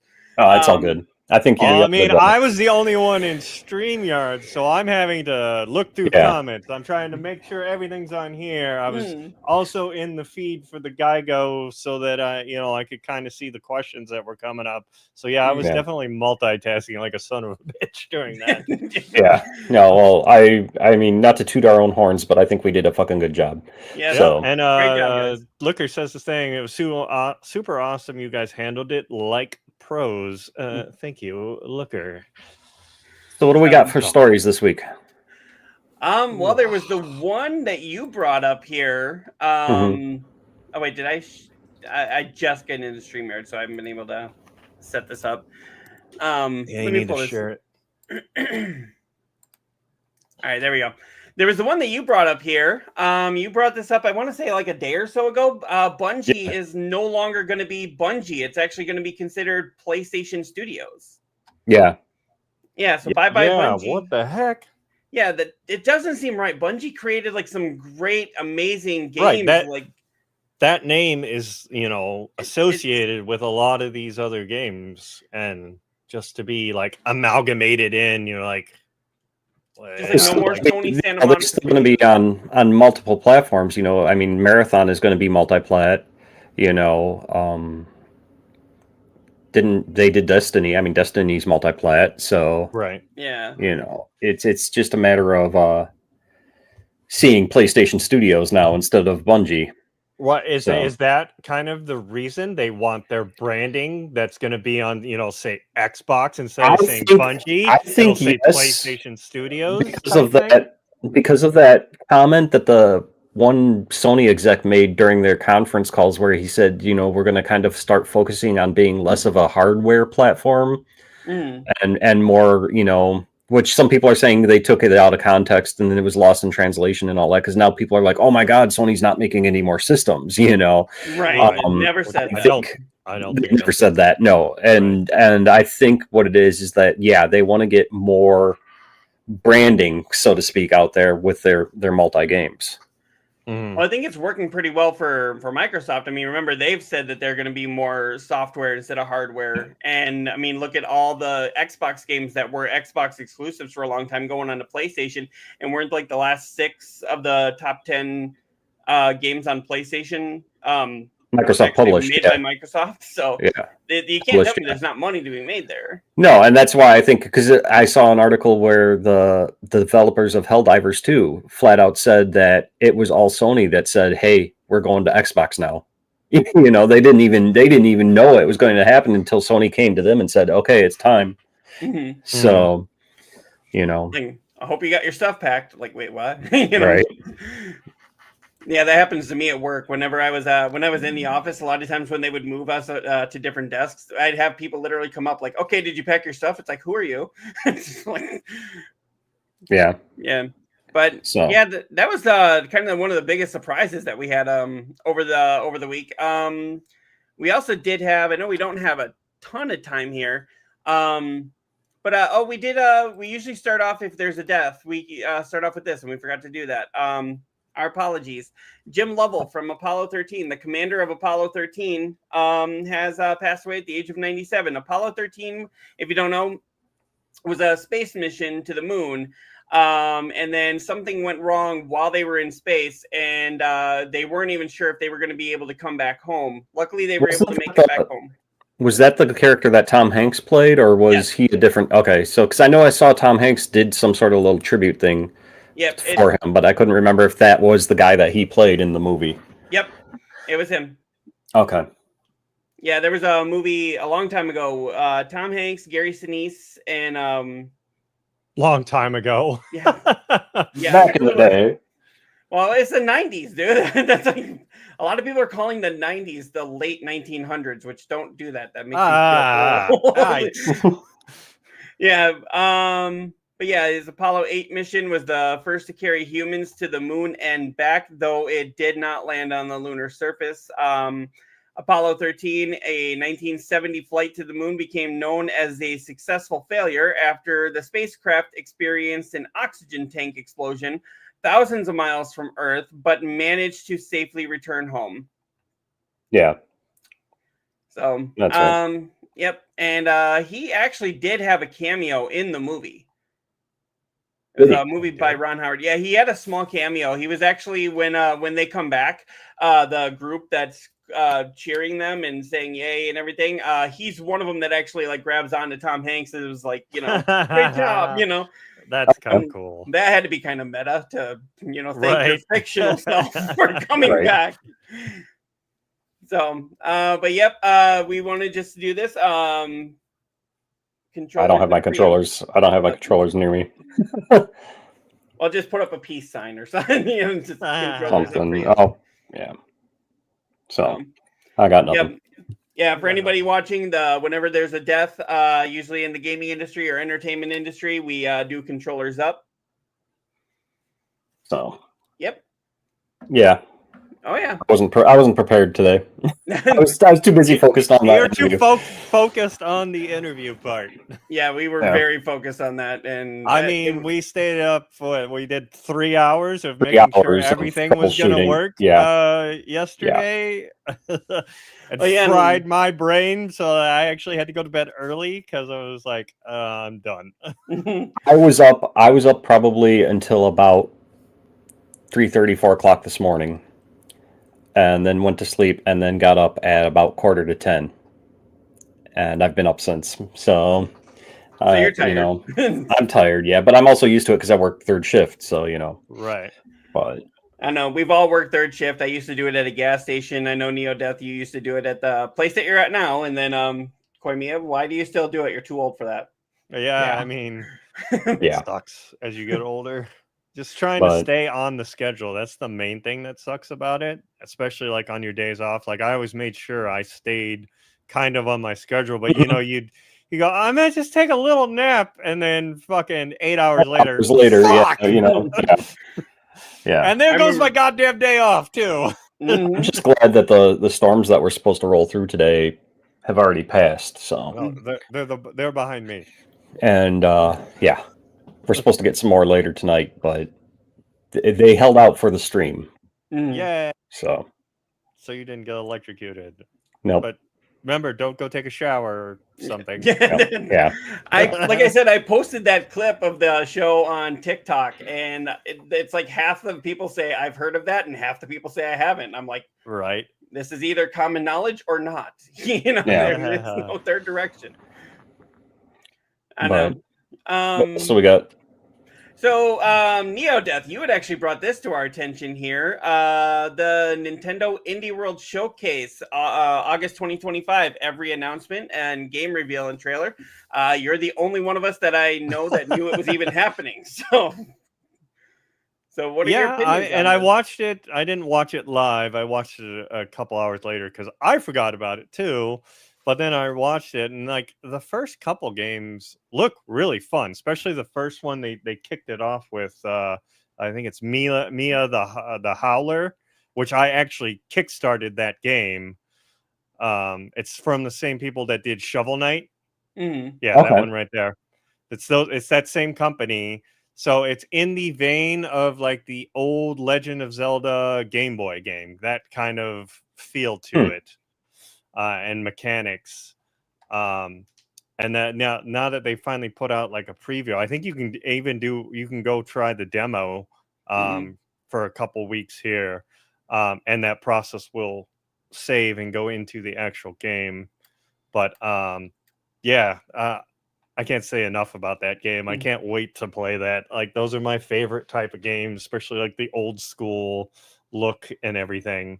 And you know they're going to do it well because they're really good at that. I mean, it looks fun, like a really fun 2D scroller. Right. And other stuff.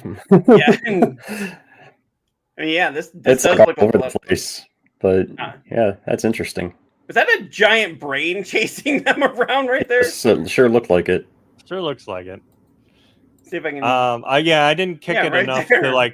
to name characters or anything, but I definitely put my faith in it because it looked so good. So, and that was the other thing. We didn't have a release date, and they finally give us a release date. It's releasing in October on Halloween. Halloween. So yeah, I can't wait to finally play that. And then yeah, this one looks really good too. Was this another one kind of like that, or looks like this is going to be a Switch one, not a Switch 2? Yeah, they were kind of. I think some of them are dual, some of them aren't. Like, obviously, the Switch 2 wasn't out for the Mia one, so but you can still pick. But this one's kind of like another like Metroidvania in my what it looks like, and it looks huge, but it like the graphics look really good. Did you ever try the that one I sent you? No, I haven't started that yet. I'm still trying to finish Shadow Labyrinth. Like, I think I'm on the last area, and I've cleaned up most of the areas, so I'm just about to finish that one.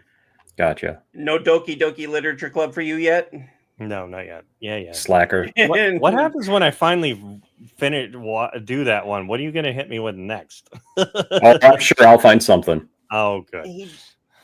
I'm sure I'll find something. But yeah, I mean, this one looks right up my alley for, Metroidvania, and then the graphics just look fantastic. Oh, there you go. Finally got one in. Yep. I mean, I counted his first one, and then you said one earlier, so we're at. Oh, did I? Well, I didn't have the stream up, so I couldn't. Yeah. See and what. Then, this the Neverway is kind of like I can't remember that one where you're doing the graveyard, and it's like the 2D type thing, and it's also the people behind Celeste. So, okay. Oh, I loved Celeste. Yeah, so it's that same people. So if you can get past this part, there you go. Yeah. So you go into an alternate world, and you're doing the harvesting, but you're also trying to keep this entity at bay type thing. So you're going in dungeons. It looks pretty fun to me. Yeah, it looks. Yeah. But again, you always get me with like the retro looks, right? I like those. I remember that's what we grew up with. Right. Even this looked good for what we first started with. But I mean, it's still got that kind of Zelda vibes where you're hunting around and whatnot. Right. Okay. So moving along here, what about here? What is this? Herdling? Yeah. Herdling. To me, it didn't look fun, but that's just my opinion on it. It's like I don't feel like herding along. I forget which company this one was. They've done other games too. Oh, the Firewatch. That's what it was. The same company that did them. But yeah, you basically have a herd of these animals that you're trying to maneuver. You'll have environmental environments that you're trying to get through, like pushing the rocks with them and whatnot. I mean, it's okay. So it's going to be one of those maybe chill stream kind of things. Yeah, if you Where want you want to play something else where you're not, having to focus, like try don't and need to use do your all brain these too much. moves and do all this stuff. It could be fun. Okay. I mean, it looks like it's going to be fun for like maybe like a 2 stream. I'm tired. I want to just stream for the weekend, Right. And then this seat was taken, I think, was actually, you could get it now. It's basically where you're trying to accommodate different people's like what they like. So I like being against the wall. So you put that person there and makes them happy. And you've got all these different environments that you're moving these characters around. So another kind of chill one. But Right. not my cup of tea. But I mean, if somebody wants it, I mean, it's got to be better than chilling by the fire that they showed before. yeah. And then Little Kitty Big City. Yeah, this is just another an I mean, it was upgrade. on Game Pass. Yeah, so this is like a new one. They upgraded for the Switch 2 and added a couple things, I believe. That I Okay. believe Shadow dropped that same day, I believe, on Okay. that one. All right. Content warning. This one was weird. So it's like you're filming with a bunch of friends, like a spooky area, and then after you filmed it, you kind of step back and rewatch your stuff and try and get like follows, kind of like you're trying to like do a whole streaming thing. Like, aren't I doing that in real life right now? That's weird. Yeah, and then it kind of reminds me of like the Roblox a little bit, how they look and move. So I don't know. It's a weird one. It could be fun for like multiplayer. So kind of would we like Among say- Us type thing. Would we say weird in the sense of like Little Nightmares See, where See, nothing like right makes here, sense? now that they've done the thing, then you rewatch it and try and get people to watch it in the game. I don't know. It's very meta. Okay, that seems That's weird. bizarre. That is Yeah. bizarre. I saw I that don't- one. I was like, whoa, what are we trying to do here? I don't like saying this kind of thing, but it seems like this is the kind of game that the company just needed to put one out, so they said, "Here, do this." I mean, if it has people, Watch it blow up. It'll be like one of the biggest things ever. Yeah, Yeah, like if it most watch it likely. become the next Among Us type thing, I mean, okay, to each their Okay, own. just from the trailer, it's not grabbing me, but at the same time, it's like maybe give it a chance before we. I mean, it could be before we an bash it. interesting one if we all got it and we tried to play it and on the show or something. Are you gonna buy me a Switch too? I think it's going to be on multiple platforms. Oh, okay. That's not what he asked. Yeah, I told him the check's in the mail. It hasn't shown up yet. No, it still has not. Oh, damn, they're arrived. just really slow. Jeez. All right, October 15th. Ball. What is this? Ball by Pit or just Ball Pit? Ball Ball pit. X It's Pit? one of those. What the fuck do they call those? Like Vampire Survivor. Oh, okay. Yeah, I can't think of the name of those type of games. Yeah. Vampire Survivor is actually really fun, though. It's a good time waster. Is Yeah. it? I've never Depending on yeah. what you're tried it. doing. Yeah, so it's in the vein of that. Ultimate Sheep Raccoon. Yeah, this one I kind of tuned out. Nobody knows. Oh, that's what it was. This one's like what the hell was that name on Super Nintendo where you were like a unibike? The Uniracers? Yeah, Uniracers by Rare. Uniracers It gives was me fantastic. that vibe. Okay, Hey. yeah, I totally see that. Yeah, but you're doing it like, multiple people, and so it's in that vein for Cross-platform. its class platform. You're trying to get like 8 people together and do tricks or make it through or Right. All right. So I mean, looks. So I mean, I would say if the three of us did this together, that might be fun. But we got another follow just now. I'm probably going to butcher this name, and I apologize in advance. Is it Kuska? Kuska, Oh. thanks for following. thank you. yeah, thank you for the And follow. welcome. I'm not sure if I said that right, and if I didn't, I apologize. And then This Glaciered. This one actually looked kind of fun. It's set in like a alternate world, I believe, where the whole Earth has iced over, and you're playing like this dinosaur hybrid. I So did it's see that, basically Greg. Jurassic World Rebirth, the game. You know. Yeah, so you're playing this dinosaur hybrid, and you're going through and like doing real-time combat. You can do like AoE and up close combat. It really reminds me of like Echo the Dolphin. That's what it, when I saw underwater. When I saw it, I'm like, oh, it's like a new Echo where you're underwater, but you're doing combat a little bit differently, like where you're doing the range stuff.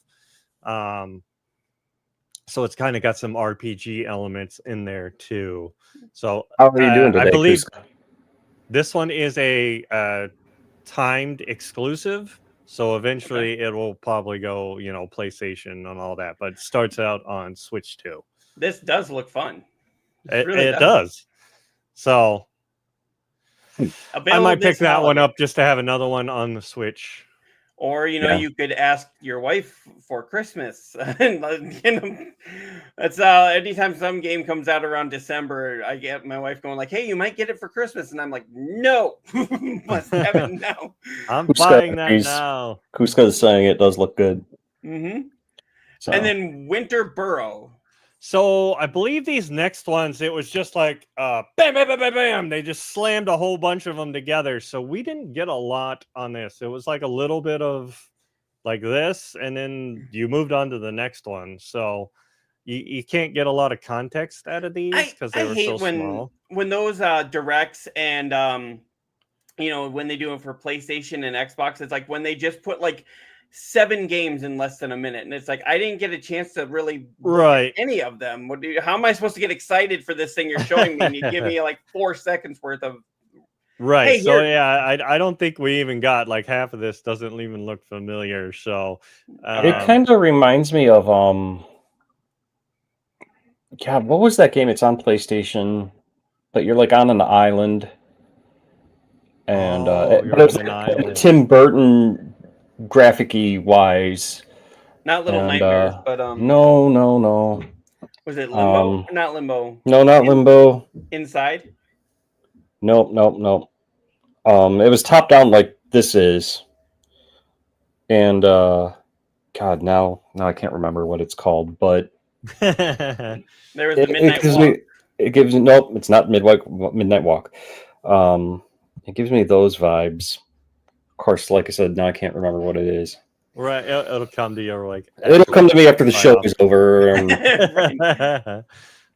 Okay, letters from the undusted letters from the past. Yeah, and again, like I said, all these were like in a quick montage. It looked like from the preview of that one, you were like cleaning off old world like stuff, like keys and like an old watch.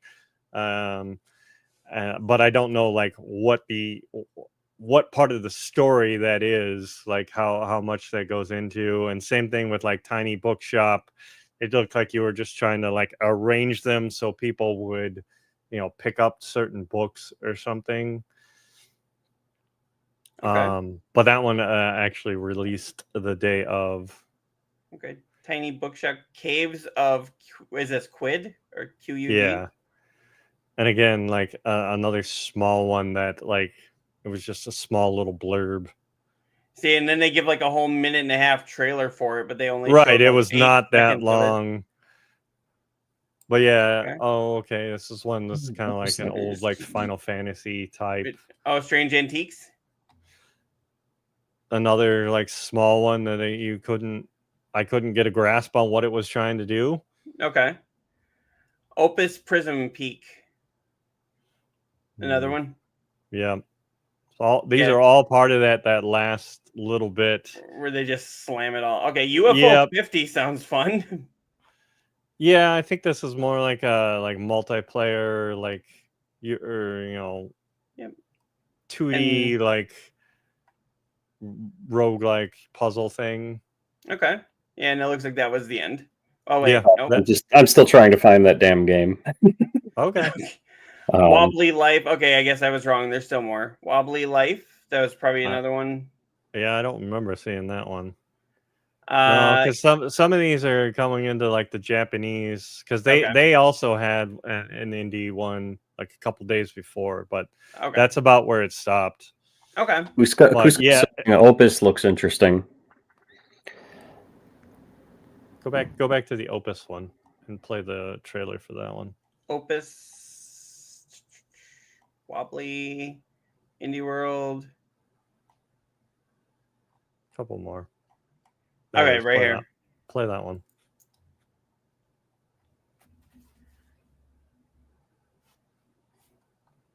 Here, and I'll blow that up there.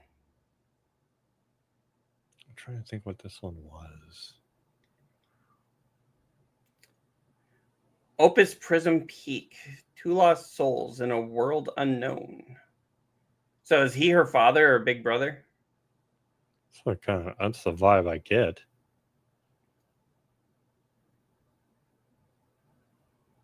Another one where you got to take a lot of pictures. Okay, yeah, I don't remember seeing this one. The last 2 games I've been playing have had a lot to do with pictures. You had Indiana Jones and the Great Circle, where you had to take a lot of pictures to solve a lot of those puzzles. And then I've been playing Life is Strange Double Exposure, which your main character is a photographer. So you're taking pictures all over the place. Well, I mean, yeah, Double Exposure. Yeah, I don't remember seeing this one. It looks interesting. Yeah, definitely interesting. So yeah, we have the volume off, so we don't get obviously. I mean, we'll get struck either way. I want to know how those YouTube pages like do reviews and show things about it and have even like voice clips of it and don't get hit. Yeah, there's a ratio you have to do of showing the clip and then showing yourself and going back and forth. Maybe. So who's going to add that one to their list? They're like I said, the first 3 were definitely yeses for me, and then after that was kind of like, okay, all right. Yeah, I give up. To each their own. Whatever you like. I can't figure out the name of this game. That's all right. And now I guess here we can transition into. I know Koimiya, you said with everything going on with getting ready for Angel, you didn't have any Koimiya comments. Don't Starve. That's the name of the game. Oh, Don't Starve. Okay. Yeah. Okay. Yep. I definitely see that. That mouse one reminds me of Don't Starve. As far as Koimiya comments, the only thing I have to say is, much to the chagrin of Neodeath, the new Baby Metal album that just dropped yesterday, chef's kiss. So okay, you should hear these two go back and forth about Baby Metal. Like, Koimiya loves it. Neodeath is like, it doesn't exist to him. I cannot stand them. It's beyond fantastic. I'm kind of indifferent to it, so I'm just like, it's there, but but these two go back and forth so much. So okay, so Koimiya's comments. What would you? It sounds like you would highly recommend people get it if they are into Baby Metal. Oh yeah. And this album that just dropped, they do a lot of collabs with a bunch of different artists. I was gonna say, I thought that one already came out where they did a bunch of collabs. Was it just the singles that dropped earlier? No, singles, yes. And those singles are on this album as well. Like the one they did with Electric Callboy, the one they did with Poppy, the one they did with Tom Morello. They did 2 collabs actually with Bloodywood. One was on the Bloodywood album. One is on this album. Who else did they? They did one with Spirit Box. So it's and then there's like 3 like Baby Metal originals on there as well. That's just them. Okay. But it's it's really good. Okay.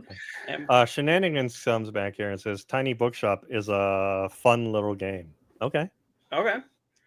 Yeah, I just wasn't quite sure about it, but it's something I would definitely look into though. Yeah. So kind of moving into the next story here, or I'm sorry, Neodeath, did you have anything for your segment? No, I know I we do were all not getting have- ready for the interview. Yeah, I mean, the focus was just on this. Getting ready for Angel. Yeah. So, and we learned quite a lot. I'm actually We very did. excited, and I'm hoping he comes back on the show. I know he said give him a couple months, but I'm like, you know what? Maybe we can make it like a Christmas show, like bring him back on right We'd at probably be a little bit busy around then. I don't know. I mean, it took Right. us what we started this June. contacting him like towards the end of June, Yeah. and we just now were able to get him on today. So, All right. but again, I'm glad that he came on. That was fantastically awesome. Yes, I'm making Wait, it that wait. fantastically awesome for him to Wait. do that.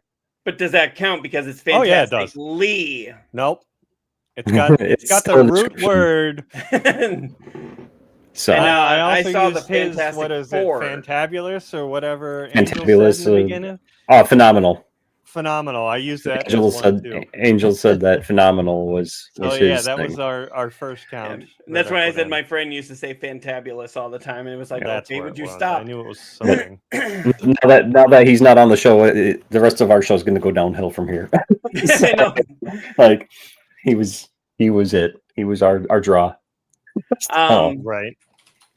But yeah, one thing that I usually do here, for anybody that hasn't watched, we do Cyclops reviews, where we usually review like trailers, video games, movies, TV shows, and we do it a little differently. Where a lot of people go from a case of 1 to 5, where 1 being the worst and 5 being the best. We do it the exact opposite. We do I give it 1 eye, 2 eyes, 3 eyes, 4 eyes, or 5 eyes, and the least amount of eyes is how good it is, because that means I couldn't take my eye off of it, and 5 eyes means that I was looking everywhere but where I should have, because it was boring. And I'm going to review the latest episode of South Park because fuck Reasons. Reasons, yes. I I haven't seen it yet. Chrissy Nome is actually like the head of ICE. She's like pretty much the poster child of ICE, the Immigration Customs Enforcement. And she also is known to have shot her own dog because reasons, you know. South Park took a huge aim at her this week, and it was glorious. It really was. It didn't have a whole lot of like belly laughs, like, oh my god, that's the funniest thing ever. But it was like, if you watch the story, they had enough laughs. They had a great structure for the story. South Park, you know what? I'm gonna say it. I'm gonna quote Donald Trump Jr. South Park doesn't miss. And he's right. I know that I thought I read that Paramount is standing behind them, saying Yes. that Yep. you know, we stand behind them, that what they're doing is great, and it's bringing in people. Like, what does it matter? It's making the money. Right. And you know, of course, you know, dumbass in the office is saying, oh, it's horrible, nobody watches it anymore. Yes, they do. They're still relevant in this day and age. Well, it's kind of funny because when this show was being advertised, the White House actually took their image that they had created for the show and then put it on their website. And that's when Trey Parker said, so wait, we are relevant? Wait, you just told us we weren't. You know? Yeah, I saw that. Didn't you use it for like some recruitment for ICE or something? Yeah. And then Trey Parker used the hashtag eat a bag of dicks. My spirit animals. But yeah, Christy Nome was savagely taken down. I mean, it's South Park. What else do you expect? If they're going to take you down, they're not going to be. That's just the thing about South Park, is South Park doesn't hold back regardless of who they're taking down, which is brilliant on their part, because, you know, if somebody's like, oh, you were doing this about me, no, and they're like, yeah, but we. Storm hit. He froze. Koimiya, we can't hear you. He also did this, and this about person A, B, and C. There you go. No, I'm here. You froze I'm there fine for a on my second. end. Oh. Huh. So, Anyway. Yep, but it's South Park. I mean, pretty much. My thing is, if you get offended by what South Park's saying by you, grow up, because they don't just go after one person. It's not like they just sit there and just nitpick at one person all the time. That would be petty. They go after everybody. I mean, literally, they've gone after Justin Bieber. They go after Barbara Streisand. They've gone after Tom Cruise. Tom Cruise won't come out of the closet. You know what I'm saying? I mean, the hell, when Isaac Hayes left South Park, they ripped on him, and then they found out later it wasn't for the reason they had been told. But you know, I mean, Al Gore, I mean, they even like somewhat apologized to Al Gore in show, because remember, Man Bear Pig was a stand-in for global warming. Super and then cereal. They found out, it's super cereal, and then they found out later that global warming is real, and they were like, it's global Man Bear Pig. You know, so it's like they had to pretty much having them apologize to their in-show Al Gore, even though he was still crazy. And I was like, see, and the way I would look at it laugh is at yourself. exactly. He appreciated their apology, and that he actually thought it was funny how they ripped on him. I would take it as like the same way as if Weird Al was to do a parody of me. I would take it as a fucking honor, you know, like, because, I mean, presidents of the United States said that that's how they knew they were big, was when Weird Al wanted to do the parody of Lump. You know, Nirvana, I love Kurt's response when Al called him up asking if he could do the not another Teen Spirit, or the Teen Spirit parody. Kurt's first question was, "It's not another song about fucking food, is it?" And I was like, "No, actually, it's about how nobody can understand what you're saying." And Kurt's like, "Brilliant, I love it. Let's do it." Angel, how you doing? He just popped into our stream. Hi, Angel. Thank you again. Yeah, thank you very much. Appreciate it. Welcome back. Yep. But yeah, I mean, I totally agree with that. And so, I mean, South Park really ripped on Trump. They're basically making him the new Saddam Hussein. And, but then, and I don't think Trump got mad, because Trump was actually asked, and he said, I don't watch South Park. I don't know. I can't comment. And I'm like, okay, that might be the truest, most honest thing he said. And then when his staff was asked, that's when they were the ones that kind of threw the fit about it. And now this week, JD Vance, the vice president, was parodied in this one. And he's only in there for just a couple of seconds, but he said, okay, I guess that means I've made it now that I've been on South Park. And I'm like, is anybody on the right page here? One says I don't watch it. The other one says they're not relevant. And the other one says this means I've made it. And Trump's own son said South Park doesn't miss. So... Right. Shenanigans comes back. If they get offended by their actions being ripped apart, maybe they need to look in the mirror. Yep. Yeah. But it does say here, Christy Nome, so her depiction of South Park evidently alluded to the attention that she has sought by staging photos at ICE raids and in the front of a packed cell at the notorious, I don't know how to say that, is that Secot prison in El Salvador, where the Trump administration has deported immigrants. Now, I'm not going to go through this whole thing here, but basically, when she's asked about her portrayal here, she says it's childish and petty, basically. And I'm like, yeah, of course you would say that. You're dog killer, you know. And yep. So yeah, this, like I said, this goes on and on and on. I'm not surprised that she feels like that, but as for my rating here, this is the first one to get this. I give it 1 eye. Nice. That means is that your first one? It can be. Yeah. Huh. I've had 1.5, and I've had 1.5. That's right. He's giving it 2 eyes. Okay, to borrow your rating system, the new Baby Metal album is 1 eye. Yep. Okay. Well, I have not heard the new Baby Metal, so. But yeah, so like I said, 1 eye means that it's the best. 5 eyes means I couldn't pay attention. This is 1 eye was focused on the episode the entire time. Very nice. I need an emoji with just an eye. That's what I need. Right. Right. Maybe we can get Tio to make you a badge of just the 1 eye for your stream. That would be awesome. Cool. That was a wink, but you don't know it because it's just an eye. So, So, but you know, people ask me, like, why do you Thanks, make fun Looker. of this all the time? But it's like, you know what? I got stuck with this. I didn't want it, but I'm stuck with it. So I'm going to have fun with it. yep, Yep. So, you gotta. Might as well You laugh gotta. at your own expense than have it people, making fun of you. Yep. right. We With really your- just your- got to. Oh, I'm sorry. Go ahead. Just take your weakness and turn it into a strength. Yeah. Just the other stories that we had here. This is kind of sad, but Hulu is fully combining with Disney Plus and expand globally. This is what we know, but basically, so when Disney bought Fox, Fox had a majority stake in Hulu. So when Disney bought Fox, they bought their majority stake in Hulu, and they've been running Hulu and Disney Plus Right, separately. they've been doing them side by side.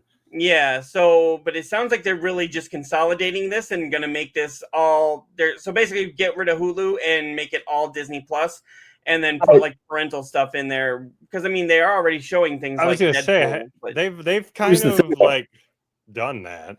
I'm They've been pretty sure trying to I've push read. you. I'm pretty sure I've read somewhere that they're still going to also keep it separate apps. So it's like, what's the fucking point? Other than, I mean, you can have it all under one umbrella, but I thought I read somewhere that they're going to stay as separate apps as well. Let me see if I Hulu can will become find that. available internationally once the merger happens next year. So I think that's the problem. Like maybe Hulu's only US, and now it'll be able to, if it's on Disney, then it's all over. it's type so thing. weird though because I remember when Netflix and Hulu were the only two streaming services, or at least the only Right. two that. Well, I mattered. mean, Hulu started out as one of those, pirate sites that you would go to, Mhm. and then they got slapped on the wrist, and so they had to go legitimate. Oh, okay. No, I misread it. So they're going to have one unified app, but you can still do standalone subscriptions. Okay. Ah, But again, what's the point then? Because then you're running it through two different billing systems. Yeah. Yeah, but And I mean, it could be also. There is a good point though, because like, if you're an adult that doesn't have kids, you're not going to want to watch the majority of what's on fucking Disney, right. but you will watch stuff on Hulu. Mhm. So you could still have the separate account, just one unified app, and you wouldn't like have access to the Disney aspect of it. Dude, I'm an adult and I don't have kids, and I watch Disney Plus. Yeah, but you're just also weird. You're just a big kid at heart, like the rest of us. That's true. Now, I usually watch it. I watch some of the older cartoons that we grew up with, but then I also watch some of the movies that I might want to see that I don't necessarily want to go to the theater for.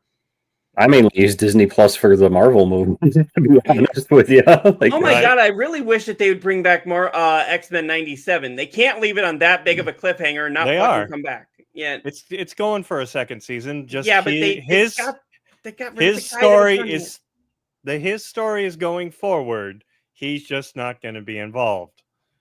So They've they already make got changes. his story going, but he's just not going to be involved, which is shitty on their part because it was a fantastic show oh, that he brought it all back and everything. Count it. Yeah. Yeah. I definitely will, because that But it was really was. so good, and it brought back a lot of the childhood memories and everything.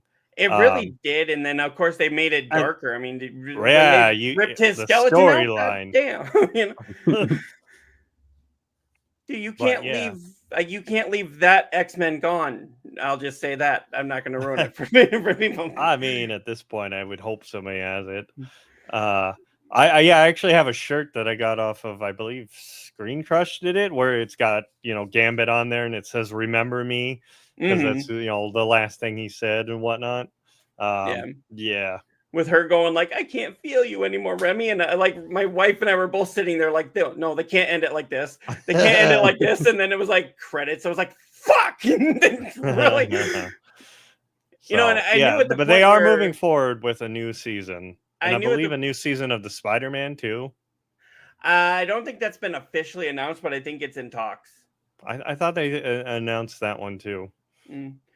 I remember when in the episode where Magneto ripped Logan's skeleton out. I knew that that's actually a storyline in the comics, and I was just sitting there like, they're not going to actually do it. This is TV-14. They're not going to do that. They can't do that. They probably can't even get away with that. And then it's like you hear more like with Professor X going like, "Damn it, man, don't do this!" And you see Magneto, and I was like, "Are they fucking doing this?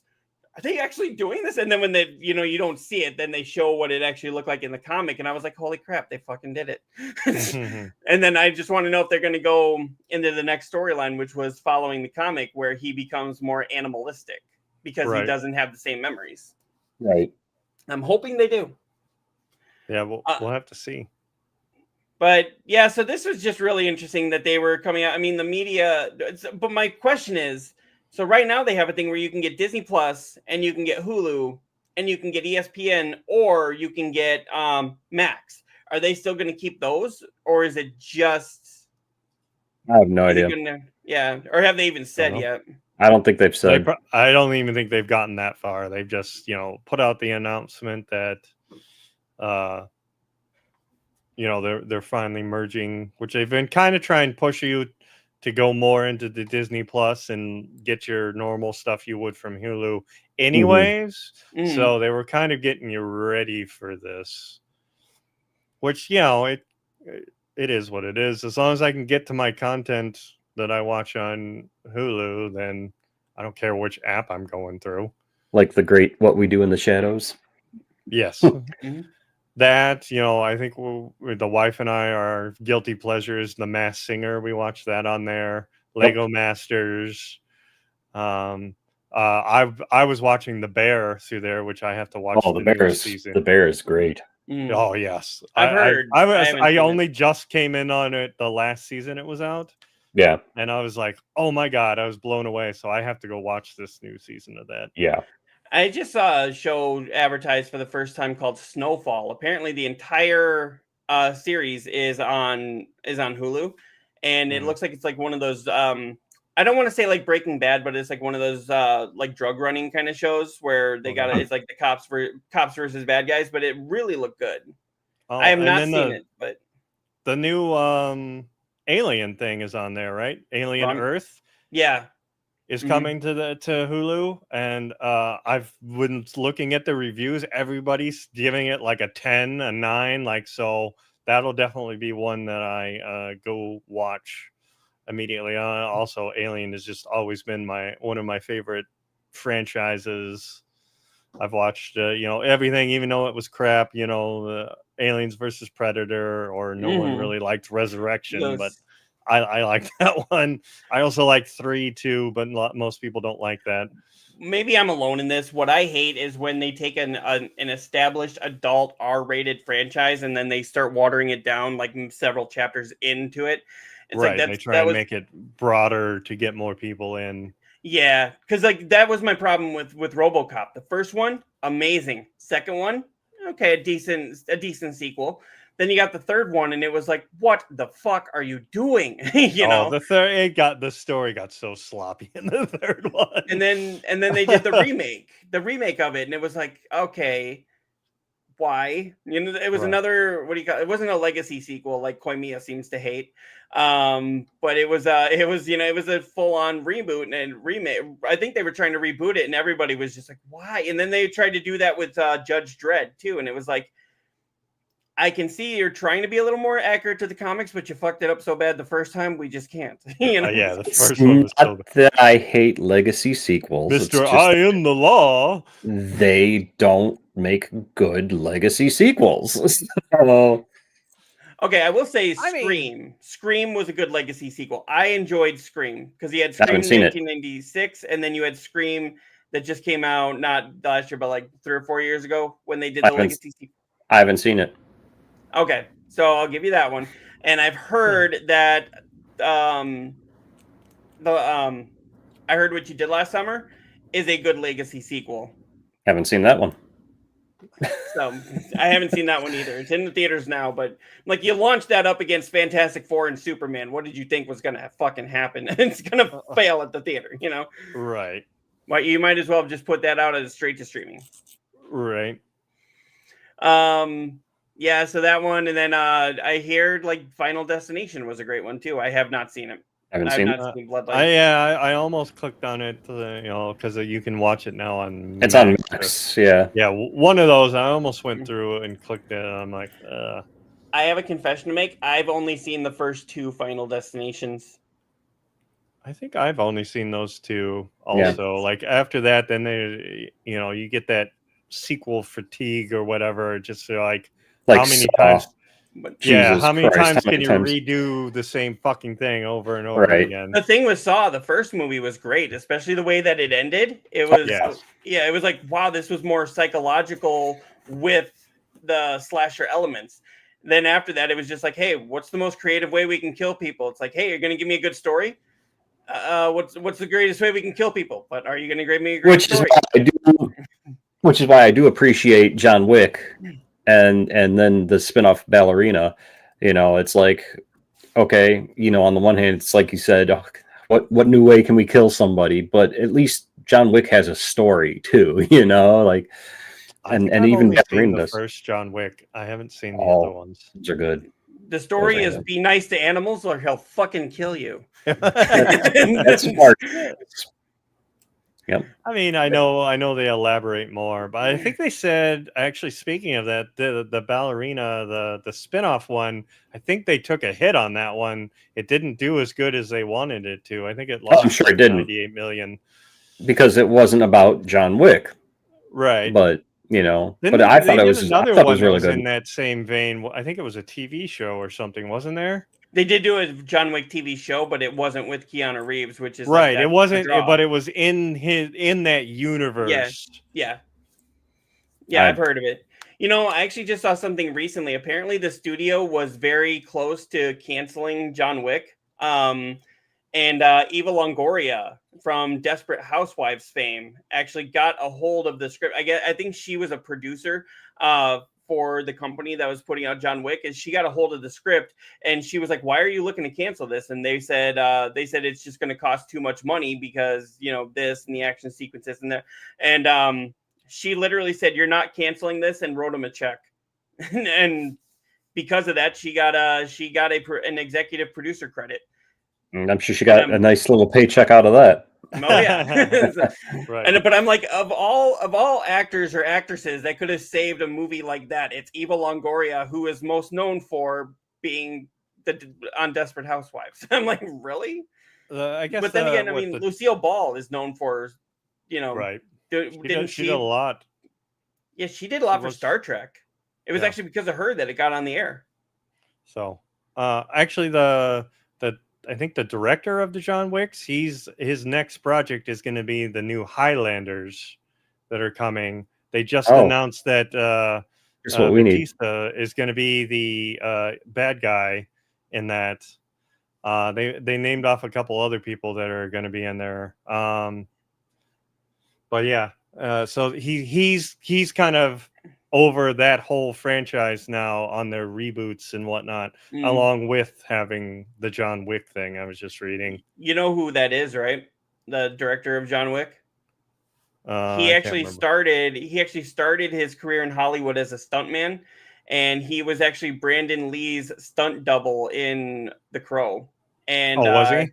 Yeah, and after Brandon Lee died during the filming of that, they still had to get a few like action sequences and a few shots of him walking by. He was the stand-in for Brandon after he's the one that died. They used. Yeah, that's cool. That's a cool tidbit of information I didn't know. Mm-hmm. Right. I'm full of useless information. You're full of something. But speaking of What else do we got? I was going to say, speaking of other things that are kind of full of things, Florida is suing several porn companies over age verification. The state passed a legislation last year requiring many types of websites to conduct age checks, which is why Pornhub, I guess, is not available in Florida or in several states now. Oh. Okay. Because I'm not in the porn thing. So. No, but Pornhub apparently they took this stance where they feel that forcing an age verification on here is would not only cost the company a lot of money to implement, but they also say it's against they feel it's against their constitutional right that they're being censored because of their content. And it's like, I kind of see where they're going here with the whole First Amendment, but at the same time, this is porn. It should not just be readily available to kids. Right. And it shouldn't be, if an underaged person is being shown, that shouldn't be shown. So you have to verify, how old they are.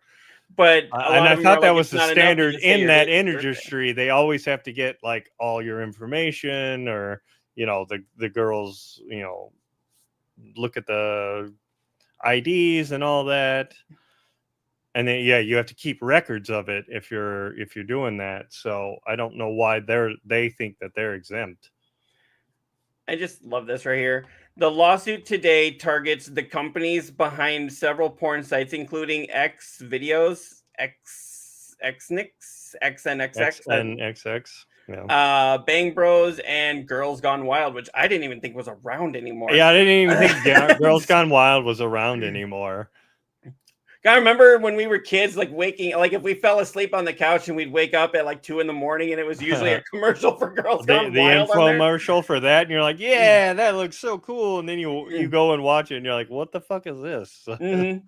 I could have seen this on Skinamax. I know. There was like nothing to it that you couldn't have just seen. It was just, wow. What, didn't that guy go to jail? The guy that did it?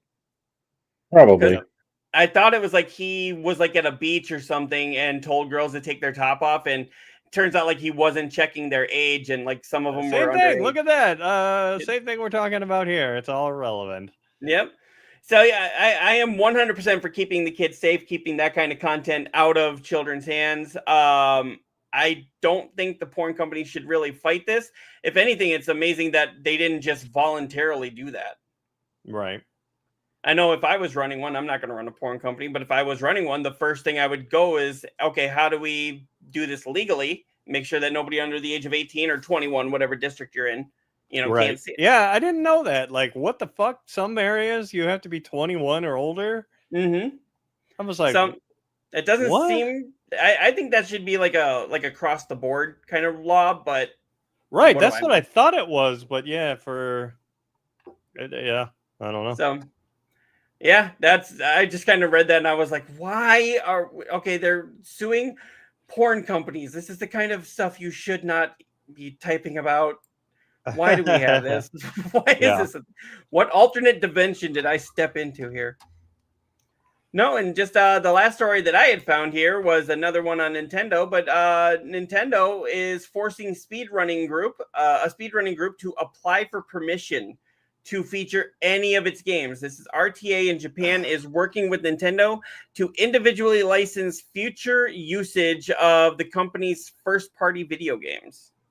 Why does Nintendo just love to shoot themselves in the fucking foot? Like, hey, how can we fuck ourselves today, guys? Let's do this. Okay. Like, what the fuck? If people want to play the game, speedrun it. What is their reasoning behind this? I'm sure there's more to it than just, you're a speedrunner. So this is coming from Kotaku. So RTA in Japan, the largest video game speedrunning community in the country, has confirmed why no first-party Nintendo games will be featured at its upcoming August event. According to officials at RTA, Nintendo wants the speedrunning group to apply for licensing agreements for each individual Nintendo game moving forward, which RTA will do for future events. In June, so it's for during some event that they're trying to put on. Yeah. Okay. So it's not just like some random streamer on YouTube. Nintendo's like, no, now you got to fucking get a license from us. Right, but what's the difference between if I'm doing it in an event or if I'm doing it at my home? It's the same. Because the events are competitions, and there's usually cash prizes and shit like that. And so to me, I think that's free advertisement, though. It's free publicity. That's not how Nintendo works. No. Where's Yeah. Angel? Let's get him back on here and say, hey, why would we Angel- do this? Angel, we need you to just jump in here and just tell us how the flying F does this make sense? I mean, Nintendo has been cracking down on everything of their IPs. Well, but if you look here, it says in June, RTA revealed the games that would appear during the summer of 2025 live stream speedrunning event, and almost immediately fans and the media noticed a lack of any first-party Nintendo games. This was odd, as at previous RTA events, Nintendo games like Super Mario 64 had drawn large audiences and were some of the most popular games played during the week-long speedrunning showcase. Fans speculated as to what had happened and why the games were missing, but now RTA has officially explained the reason Super Mario 64 won't be played during the speedrunning event later this month.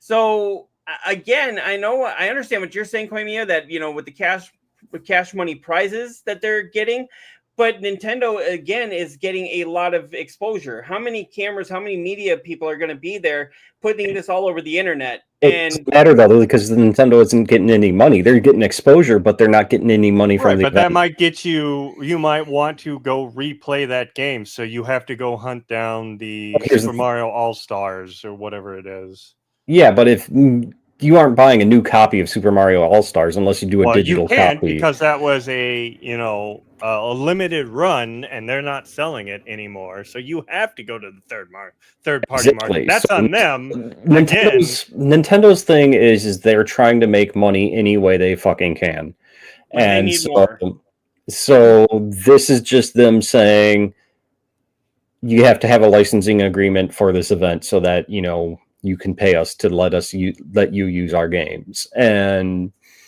that's all it is. They don't care about the word of mouth. They care about getting paid. Because I get your argument. More people are going to see it. Maybe they'll buy the game, but that isn't 100% sure. Whereas, hey, we've got this licensing agreement. You got to pay us, or you can't use this. It's either yes or no. It's money or no game. So. Yeah, to me it just seems like corporate greed, but that's just me. It totally is. No, it totally is. That's all. Like I said, Nintendo only cares about one thing, and that's Nintendo. Right. So. And occasionally Xbox, when Xbox is throwing stuff to Nintendo. Well, yeah, they're kind of like this. They have been for a little while now. Well, it's kind of funny because Nintendo and Sega were like brutal enemies, and now they're like, hey, yeah, put Sonic in a Mario game. And now all of a sudden they were like, hey, yeah, don't buy Xbox. Now you should buy Xbox. We've always agreed with them. Sorry, I missed some comments from the Looker. I think when we were talking about the porn thing, that should be regulated by the phone PC, not the platform. Like my kids' phones won't allow them to see anything other than PG. Right. Like See, and that's why I was saying, at least in America, for the First Amendment, I don't know, I think you guys have something similar. But yeah, that's what I'm saying. It should be more, it shouldn't necessarily be thrown on the porn company, the porn company, but at the same time, the porn company it's should a very go out of gray area. And the porn company should go out of their way to make sure that they can. Kind of like how I was going to say the cigarette company tries not to market to kids, but we all know that they at least they used to. I mean, they used to. It used to be in cartoons all the time, like the smoking and whatnot. I remember when they had cigarettes in a vending machine. You could just like put money in there and pull them out. My mom used to actually give me couple of coins and go like, hey, go give me a packet of Marlboro Lights. And I would do that, and nobody thought anything of it. Right. My grandfather actually tells me times about how he could just go down to the store with a note and come back with like a 40 for his dad, something cigarettes. And yeah, it's totally fine. Cool. Yeah. Them days are done. Yeah. Oh, do that today and you are instantly canceled. Mm-hmm. Right. But yeah, that was the only stories that I had here. Was there anything else you guys wanted to bring up? No, I'm good. It's getting I know to be dinner time here soon. our interview with Angel went a little longer than expected, but you know what? Which was totally fine. I was Yeah. totally glad that he spent more time asking the questions and answering everybody's, and hopefully Yep. the looker got his questions all sorted and whatnot. I think we already got him on Beam, but hopefully he'll start using it more. Mhm. And for me, from my point of trying to use it, I think that it definitely needs to integrate into OBS a little bit better, because the few times I've tried to do it through OBS, like it just hasn't worked as well as I thought it would. What, Maybe I Beam? need, yeah, for See, I me, haven't had any problems with it. I've heard a couple of my friends have had problems with it as well, like getting dropped frames and shit like that. But I right? personally have not had any problems with it. So, Yeah, but then I have that weird ass issue trying to use my PlayStation with it. So, I mean, it's right. different for everybody. Right. So yeah, I think what I was going to try is I was going to try and try meld, Yeah. and then have that be my Beam one, because it Mhm. integrates better, I believe, into that one. Yeah. Or it's easier. But Yeah. I mean, we use it for this, which works out great, so we can hit a bunch of destinations through one thing. Yeah. Yeah. We just need to hit up StreamYard and get them to integrate it so that we can The chat. bring the chat in. Yeah, have the uni chat come in. So, all right. So, Yeah, I think this was probably one of the best shows that we've had in a while. But thanks to Angel. I mean, for coming on. last month, we had Board Queen on. I think that was a phenomenal episode. Mhm. Now we She wants had to come back Angel on. on. So, I've been, we had Frank in our chat. I've been talking to Frank about possibly having him on. Oh, that'd be cool. So, he's down. Just we gotta, schedule it in advance so he can work around his work schedule and shit. Right.